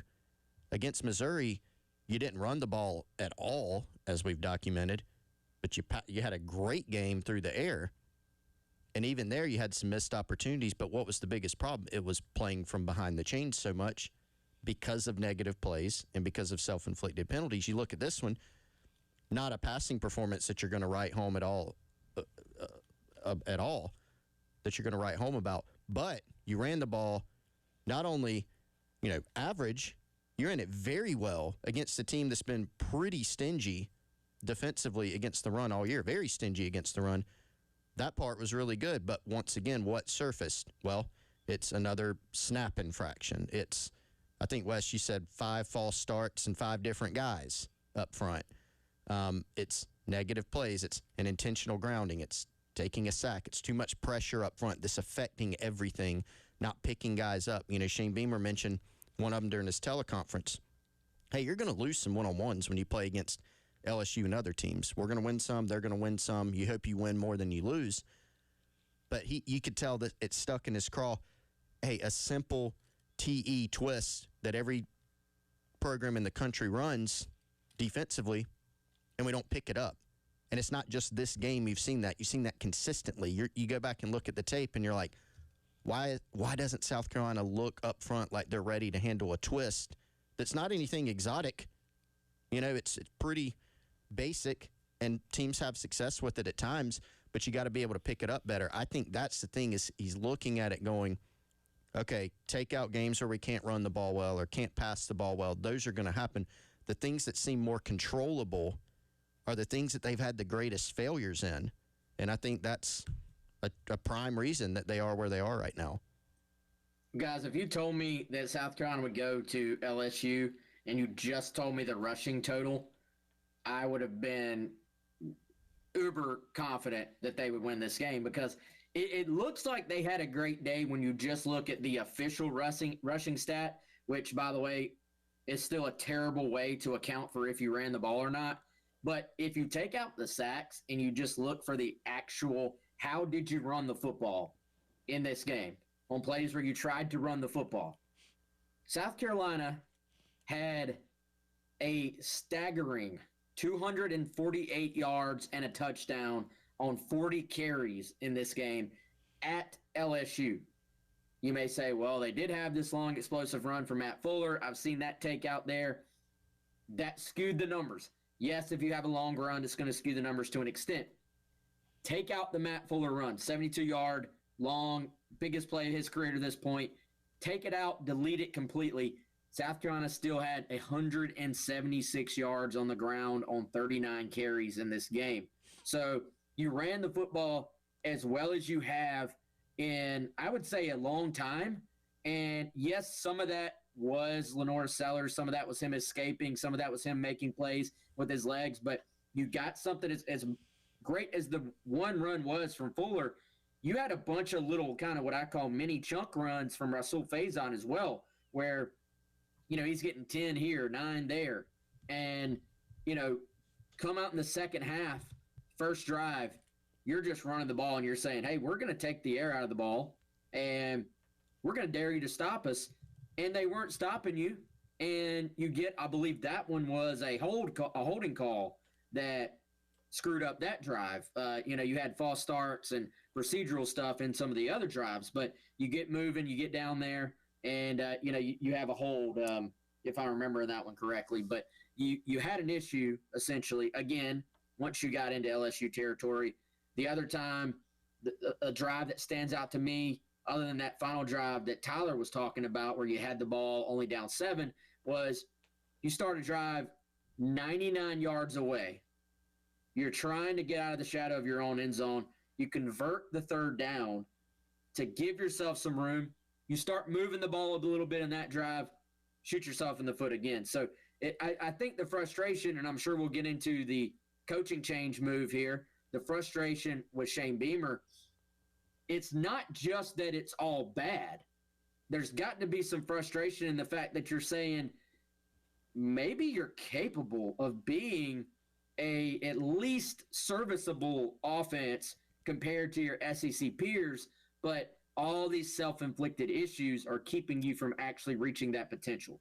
A lot to unpack from this one. If you want to weigh in, 803-404-6100. Again, I'm producing, so if you want to call, wait until the commercial break, but we'll get you in. Also, Firehouse Subs text line at the same number. And, yes, we'll dive into what happened on Saturday night from the offensive line standpoint and the move on from Lonnie Teasley as well. As the show rolls along, it is the Gamecock Central Takeover Hour presented by Firehouse Subs and a Reaction Monday here on The Game.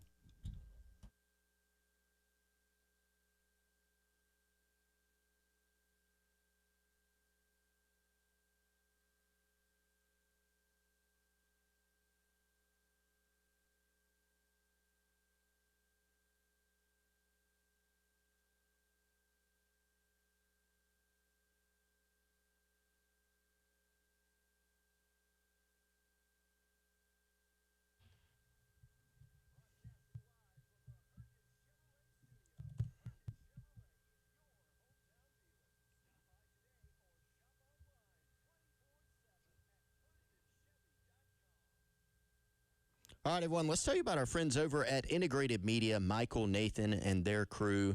They are my trusted go-to for anything in my home, audio-visual related, anything technology related. Same thing for Wes. The crew over at Integrated Media has been out to both of our homes to help us out with various projects. You can trust them, too. Go check out some examples of their work. Integrated Media Columbia on Instagram and Facebook, whether it's new wireless speakers, mounting a TV, sourcing the best equipment, making sure that your internet signal is up to date with the very best equipment so that you don't get that dreaded buffering signal on your devices. Dead spots, inside, outside. If you're wanting to have that new man cave, trick out your patio or outdoor space, they can help you with all of it. IntegratedMediaInc.com or give Michael, Nathan, and the crew at Integrated Media a call. 803-948-8327. It's still your home. It's just smarter with the folks over at Integrated Media. IntegratedMediaInc.com.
The Gamecocks in all black.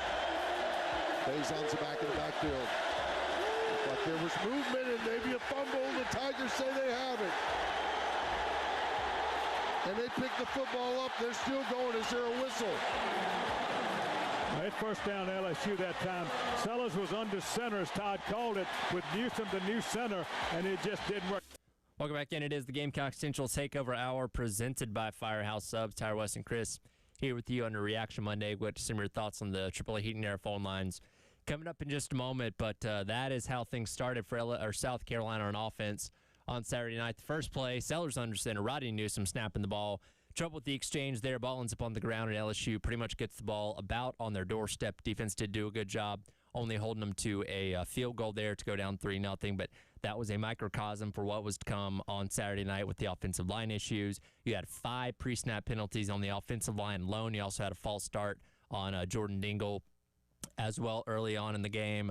Sellers was pressured on 65% of his drop back. Just a rough night overall, which would then lead to not even 12 hours after the game's over, South Carolina deciding to move on from Lonnie Teasley as their offensive line coach. And guys, I can't say we're surprised by this. This has been a rough year all around for the offensive line, and obviously the O-line. I've only been here for 3 years covering this team, but it's been a consistent talking point as an issue for this team in my tenure here, and obviously for a long time before that.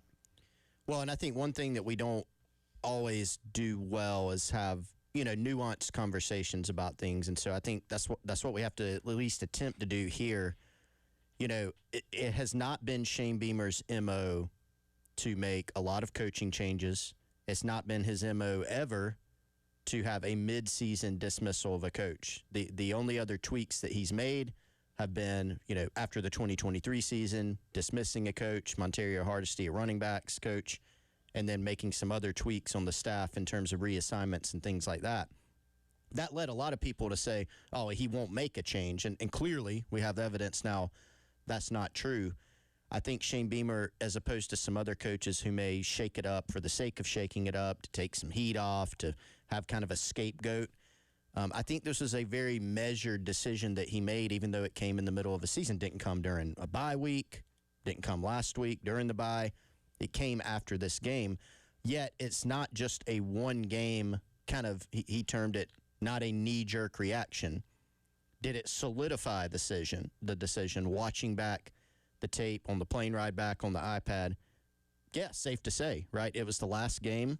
It was the last bit of evidence that you had that you needed to go make a change, but this was also something that had been building. It was, I think another word he used was a culmination of some issues that he'd seen. And I think really, you look back last year, South Carolina made some strides in some areas, and I think Beamer had identified the O-line as an area on this team, and he did this, I think, privately and publicly.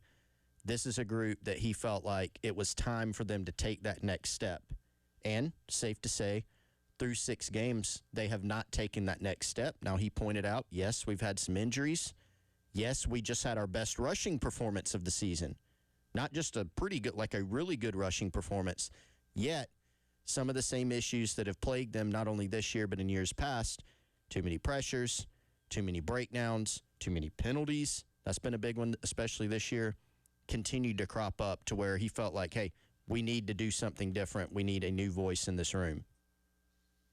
Yeah, I think it's the lack of progress there. When you looked at what they had coming back, and there were some good things last year, whether people want to kind of acknowledge it or admit it or not. There were some good things from the O-line last year, but I think when you were looking at that, you were saying, can you take another step forward? You bring back, your 2 tackles from last year, plus both of their backups. You even experimented with moving one of those guys inside to guard. You brought in some portal guys. You had, some guys like Trovon Ball here saying, hey, they're in their 3rd year in the program now, highly recruited players. Are you able to just take a step overall as an offensive line and build off of what you saw? And you didn't see that progress. Now, I don't think by any means that Lonnie Teasley has been the only problem on offense or, maybe even the single biggest problem. But I think you do look at the offensive line play over the course of this season and going back to last year, but certainly this season, and you're going, these just pre-snap procedural issues are completely debilitating for an offense that's trying to find a rhythm otherwise. And you just can't get going on offense if you keep having those issues.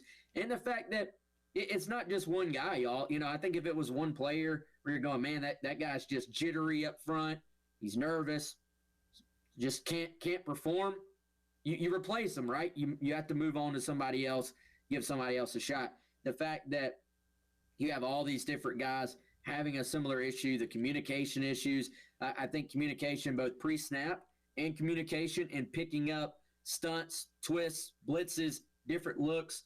Sometimes the defense is going to just get you, right? Like sometimes you tip your cap and you go, hey, it's a great design. They got us. They tricked us. But I think way too many free rushers at your quarterback this season, way too many free rushers at your quarterback last season where you're going, hey, I understand that's sometimes going to happen, but at some point you're just saying it's been happening too much. Well, and Beamer, noted on this in his teleconference yesterday, and this has been the main talking point around Lonnie Teasley for these past couple of years is great recruiter, obviously going out there and getting a ton of talent on the offensive line every year, several guys that are in next year's cycle that, are highly touted and that you're going to hopefully be able to hang on to as you're making this change. But when they get here, something's not clicking. And I think Josiah Thompson is the perfect example of that. And he had his ups and downs as a freshman playing left tackle. That's one of the hardest, if not the hardest positions to play in all of football. So you would expect there were going to be some growing pains there. But you see a regression, a step back this year where this was supposed to be his year to really take command and step forward. And again, it's not the only reason why this offensive line is struggling. The injuries play a factor in that as well. But you're just not seeing the correlation you need to when you're getting these highly touted guys on campus translating on the field. And obviously it's been a consistent thing for several years, which is why they made the decision that they made to move on from him. And now you go to Sean Elliott, and again, being here for only a couple of years, the most popular thing we've seen on the text line in the offseason when things have been going wrong this year is, hey, fire Lonnie Teasley and let Sean Elliott take over, get back to the glory days of South Carolina's offensive line from yesteryear in the Beamer era. I think you still have to set a ceiling of expectations for what that's suddenly going to be for the rest of the year. This isn't suddenly going to turn into the best offensive line in the country. Your personnel is what it is. You hope Sean Elliott can make some improvements, but it's not going to be this complete 180 overnight. I think people have to set expectations for this going forward now. Well, and Wes, you and I have been around covering this program for a while. I mean, during every era, the Muschamp era, the Spurrier era, there were a lot of threads on the Insiders Forum on Gamecock Central about O-line play when Elliott was the coach or whoever, right? And some of that you got to kind of put into the proper context. But I think, look, Elliott does have a good track record as a developer of offensive line talent. He coached during the golden era of Gamecock football and was the offensive line coach then. Had guys go to the NFL, right? He's got a long background doing it. And I think he has what's going to be a much different approach. And I think to your point, Tyler, you can't expect, okay, well, all of a sudden this looks like a dominant offensive line. You can't expect that. But can you take the things that you've done well this season? Again, South Carolina just had their best rushing performance. I think the backs had their best game. But the O-line did some good things in the running game. Let's give credit where credit's due. Against a team that was well above average in defending the run. You did some really good things. Can you build on that? Can you, just as a starting point, can you help this team not shoot themselves in the foot so often up front? Like, that is your biggest job. And if you do that, and if you build on some of the other areas that we've seen some flashes in, if you can help them cut down on the mistakes, then I think you've done your job there. I think that's a fair expectation. Can you help them with the self-inflicted stuff that's cropped up so much?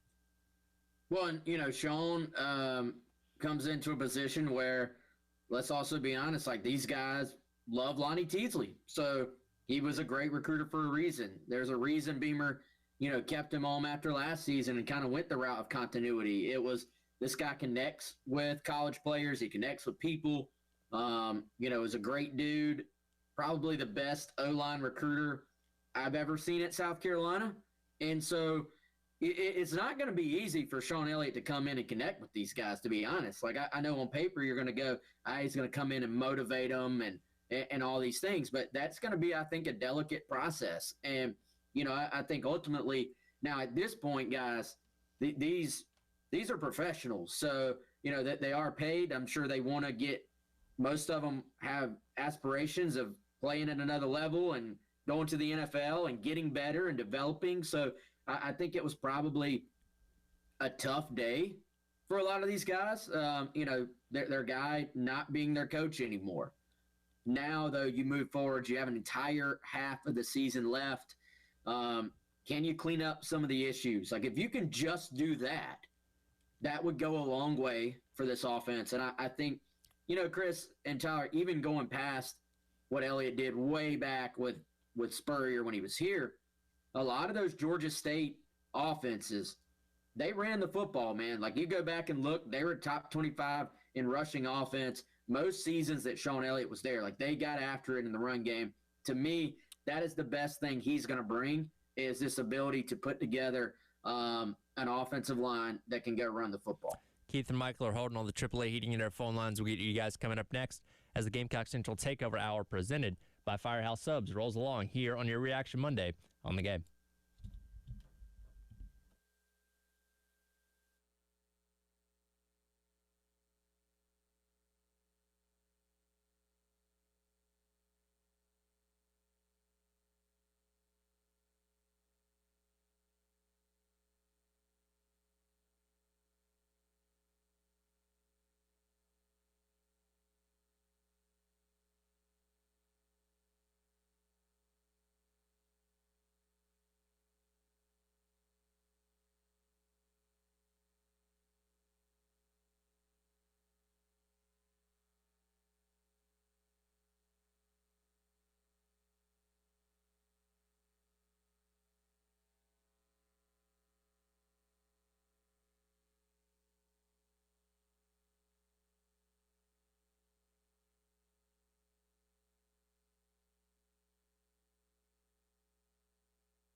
Welcome back in. Gamecock Central Takeover Hour presented by Firehouse Subs. Tyler West and Chris. Breaking down South Carolina's third loss on the season, this time 20-10 to, at the time, number 11 LSU. They're up to number 10 now down there in Baton Rouge on Saturday. And, of course, we want your thoughts. Keith's been waiting patiently on the AAA Heating and Air phone lines. Keith, appreciate the call. What's on your mind today? Hey, guys. Hope y'all having a good morning.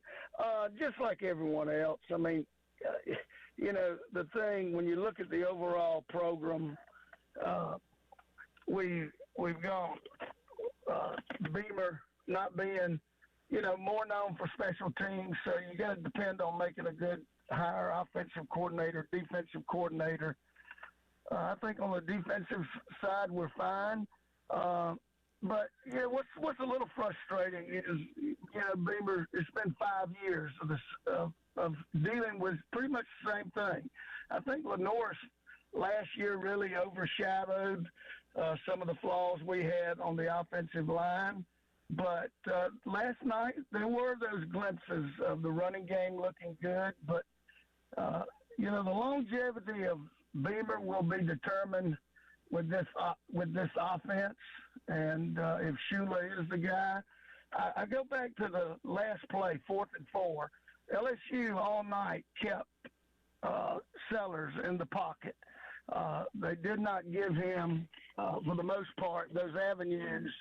And where we had success was rolling out. And on 4th and 4, what do? Drop him right back straight dead where he has only one option. So it's frustrating as a fan, but, you just got to put faith in the powers to be. But, it'll be interesting to see. I mean, it's not unrealistic. This could be a 4, 8, 5, 7 year, but, hopefully not. But my goodness, when you only generate what we're doing offensively, what can we expect? So I think it's a good move. Too little, too late. I don't know. We'll see. But enjoy y'all's show, and y'all always give great insight. And have a great day. Yeah, man. Appreciate it. Again, 803-404-6100. And Wes, you had a thought on that? Yeah, I appreciate the phone call, man. Good thoughts. I mean, you can sense the frustration in his voice there. And, yeah, I agree on the offense. I think part of the frustration there is that it has been more of the same. Now, I do think, and part of the reason why you did not see South Carolina look to make a lot of changes last offseason is that if you kind of dive into what they were doing in the final half of the year on offense, you thought there was going to be a lot to build off of. South Carolina finished last season actually second in the SEC in points per game in SEC games. So you were going there's a lot to build off of here. Yes, you have to replace Dow Loggins, but they went the route of continuity, and it has not worked out. Now, in terms of the 4th and 4 call, I agree. Without knowing what the actual sort of progression is there for Sellers, how he's supposed to read that thing out, what he's supposed to be looking at in terms of that play against that defense. Without knowing those things, I did not love the call at all. I think, first and foremost, there's lots of talk after the game about how LSU played a ton of man coverage. You knew you were probably getting a man. They got man in that situation. I would have loved to have seen something that was more just a true man beater. I think this is the best LSU or the best secondary South Carolina's faced this year in terms of just coverage. Very sticky, lots of contested balls. They did a good job of keeping South Carolina from creating separation. Give the guys a chance. Rub routes, mesh routes, bunch routes, something that's just designed to help create that separation. They did have on the backside of that play, it looked like Brady Hunt was open, but Sellers never got his eyes to that side of the field. So I don't know exactly what his read was supposed to be there. Announcers did make a good point. You're to the right hash. So the boundary is to your right. If you were going to roll Sellers and you wanted to roll him to his natural side, a righty rolling to the right, you really did not have the room to do that because you're on the right hash. So if you were going to do a designed roll, you were going to have to roll him back against the grain, against his throwing motion. Now, he can turn his hips and turn his shoulders and make those throws. Maybe LSU isn't expecting it. Maybe there's a case to be made for that in that situation as well. But that was, I thought, a good point from the announcers of why you didn't just roll Sellers out to the right. And on that 4th and 4, that was a throw to Dre Jacobs matched up with Delane, who's not only their best corner, but one of the best coverage guys in all the SEC. So that was a tough matchup. And when you go back and look at it, Sellers was looking Jacobs' way the entire time. There wasn't the progression of looking everywhere else. If Hunt was open, he wasn't looking that way. So, yeah, that was certainly a questionable call there that I've seen end up being one of the key deciding factors at the end of that game, where Carolina was only down 1 score there with about 7.5 minutes left to go in the fourth quarter. So again, there's a lot to unpack from this game. We're not going to have time for all of it today, obviously, but again, that's just kind of one of those moments that stands out to everybody on what went wrong on Saturday night. Yeah, and another thing, I mean, and I saw this not from the broadcast, but from Jack Veltri, our guy up there in the box. He had a video that showed that play. And, I mean, all the points that everybody made, Keith and Tyler and Wes, all y'all made good points on it. There was actually, that was one of the plays where there was time, actually, to throw the football. I mean, LSU sent a pressure. South Carolina at that time actually did pick it up, and Sellers was able to get the ball out, but arguably had some more time.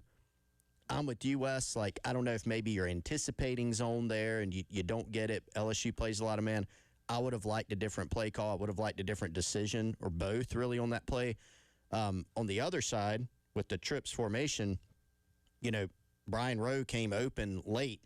Maybe, you don't want to rely on the refs, as we know, maybe would have drawn, because of the route, a defensive holding penalty, but the ball was already out at that point. You know, so it would have taken a great effort given that situation, the route, the throw, and the defender, who I think you have to credit for making a great play. You know, just another one of those plays that's maybe a microcosm of how things have gone. I think, though, guys, look, to go back to your point that you made, Wes, to open the show, when you have that much success running the football and when you move the football as well as you did in that game, you should win the game. And once again, what was the biggest problem? It was the mistakes that South Carolina made. If they had gone down to Baton Rouge and couldn't run the ball, couldn't pass the ball at all, if it was generally a clean game that you just couldn't do anything, that'd be a different conversation.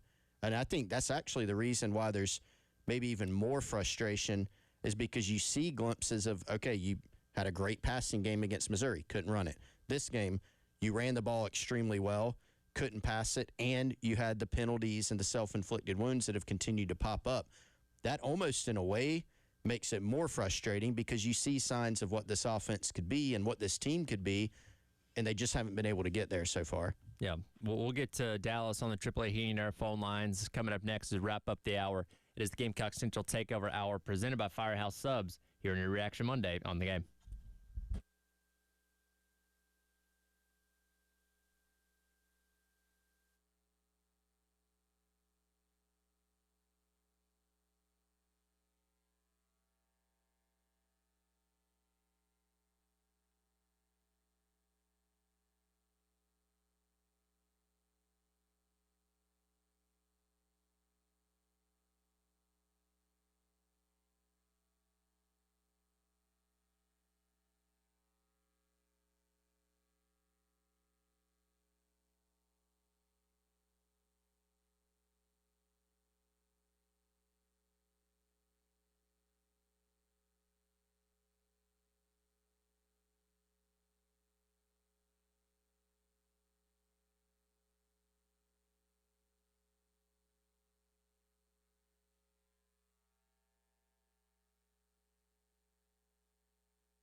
Welcome back in. It is the Gamecock Central Takeover Hour presented by Firehouse Subs. Tyler West and Chris wrapping up the hour here on your Reaction Monday. Obviously, a lot still unpacked from this game that will certainly carry us over into tomorrow as well. But always want to hear your thoughts on the AAA heating and air phone lines. And Dallas has been hanging on and wants to weigh in. Dallas, appreciate your call. What's on your mind today? Hey, guys, thank you. I think what frustrates me is, I know they fired the line coach, and I get that, but, it's on Shula to know his personnel and what he's got. And he didn't adjust to that at all, and he didn't game plan for it. And the other thing is they knew LSU was going to be blitzing, which they did. They never game planned it, and they never adjusted to it. We ran one screen in the first quarter and got great yardage out of it. And when we were pinned at our goal line, out of nowhere comes this under center kind of reverse pivot rollout. And I'm like, where has that been? And we never saw it again. And the other thing is, how many times does Sellers have to drop back? You're doing exactly what the defense wants you to do. You're containing him already. They're containing him for the blitz. And we never had any more screens. We never had anybody going into the hot spot or a back slipping out. It's like it was a complete surprise. There was no adjustment for that. There was no, the receivers couldn't separate. They did a horrible job. I get it. The line actually did good in the second half running. And I realized they also made a lot of penalties. But just because it's 1st and 15 doesn't mean we got to throw. No, you don't. Stay with, set these guys up for success. And I don't think they do that. And they don't take advantage of the talent we have. Harbor was, they never use him enough. They got to use him on shorter passes. And we're just not utilizing what we do have. And it was absolutely terrible. I think the line was doing the best they can. Yeah, there's a lot of penalties. But it's just inexcusable and complete ineptness of how Shula dialed this thing up with 2 weeks to go. He knew what was going to happen, and they never played on that. That could have been a strength for us and not a weakness. That's all I got.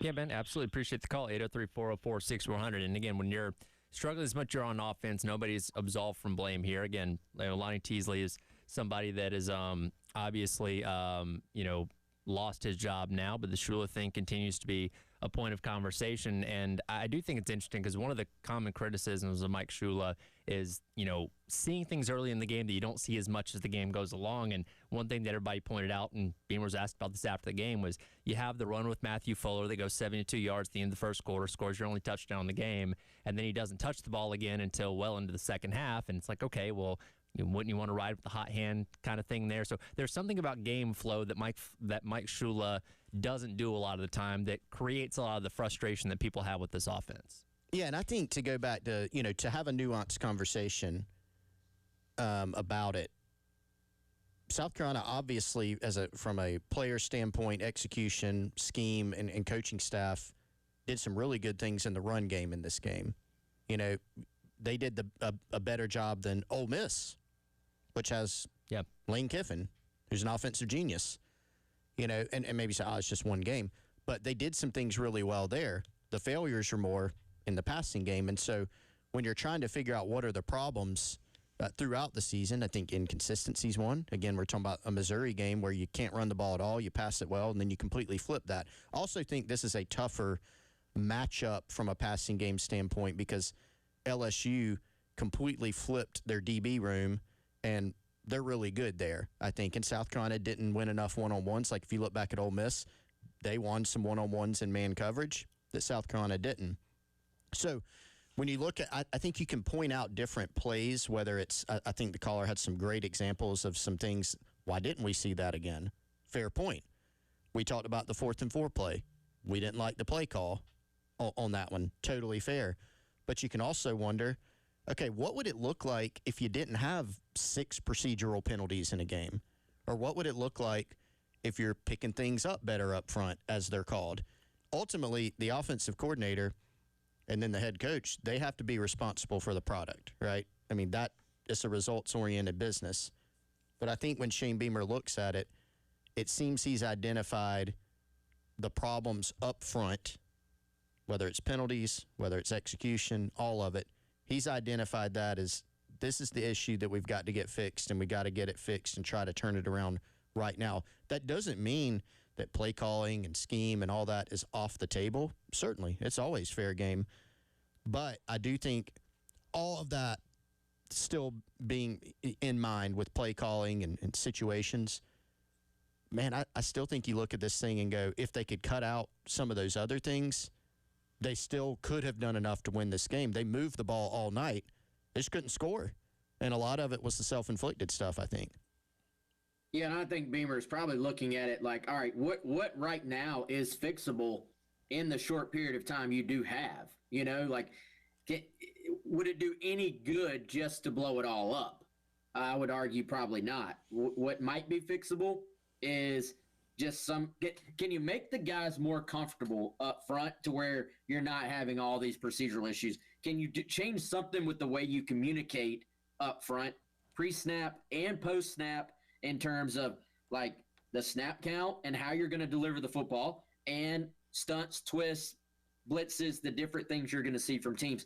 Can you clean all that up? I imagine you're looking at it. It's easy to say online, hey, we're going to just change our offensive coordinator in the middle of the season. In reality, would you actually gain anything from that? Or do you gain by saying, let's fix what is fixable and see what it looks like the rest of the way and then go from there? I did think it was worth noting, Shane Beamer yesterday said, hey, this is not all on Lonnie Teasley.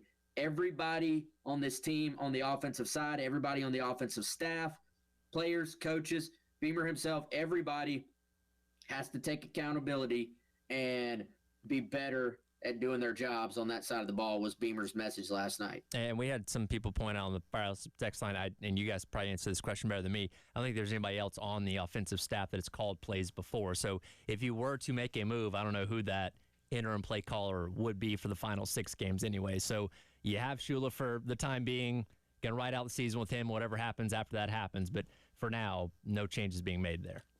Yeah, not for now. I mean, Elliott, I think, has some – he's not been a quote-unquote offensive coordinator, but, you know, some game planning and certainly like some play calling and spots experience. But now he's got, you know, offensive line coach on his plate. It seems like the direction Beamer wants to go is let him focus on that. Let Shula focus on calling plays. Yeah, I don't think anything's off the table, but this is the direction for now. So much more to unpack from this game as we will start to look ahead to what's left on the season as well. Oklahoma coming up this weekend, which we'll dive into as the week goes along. And that'll do it for the Gamecock Central Takeover Hour, presented by Firehouse Subs. Reaction Monday rolls along up next with the halftime show with myself and Bill Gunner here on The Game.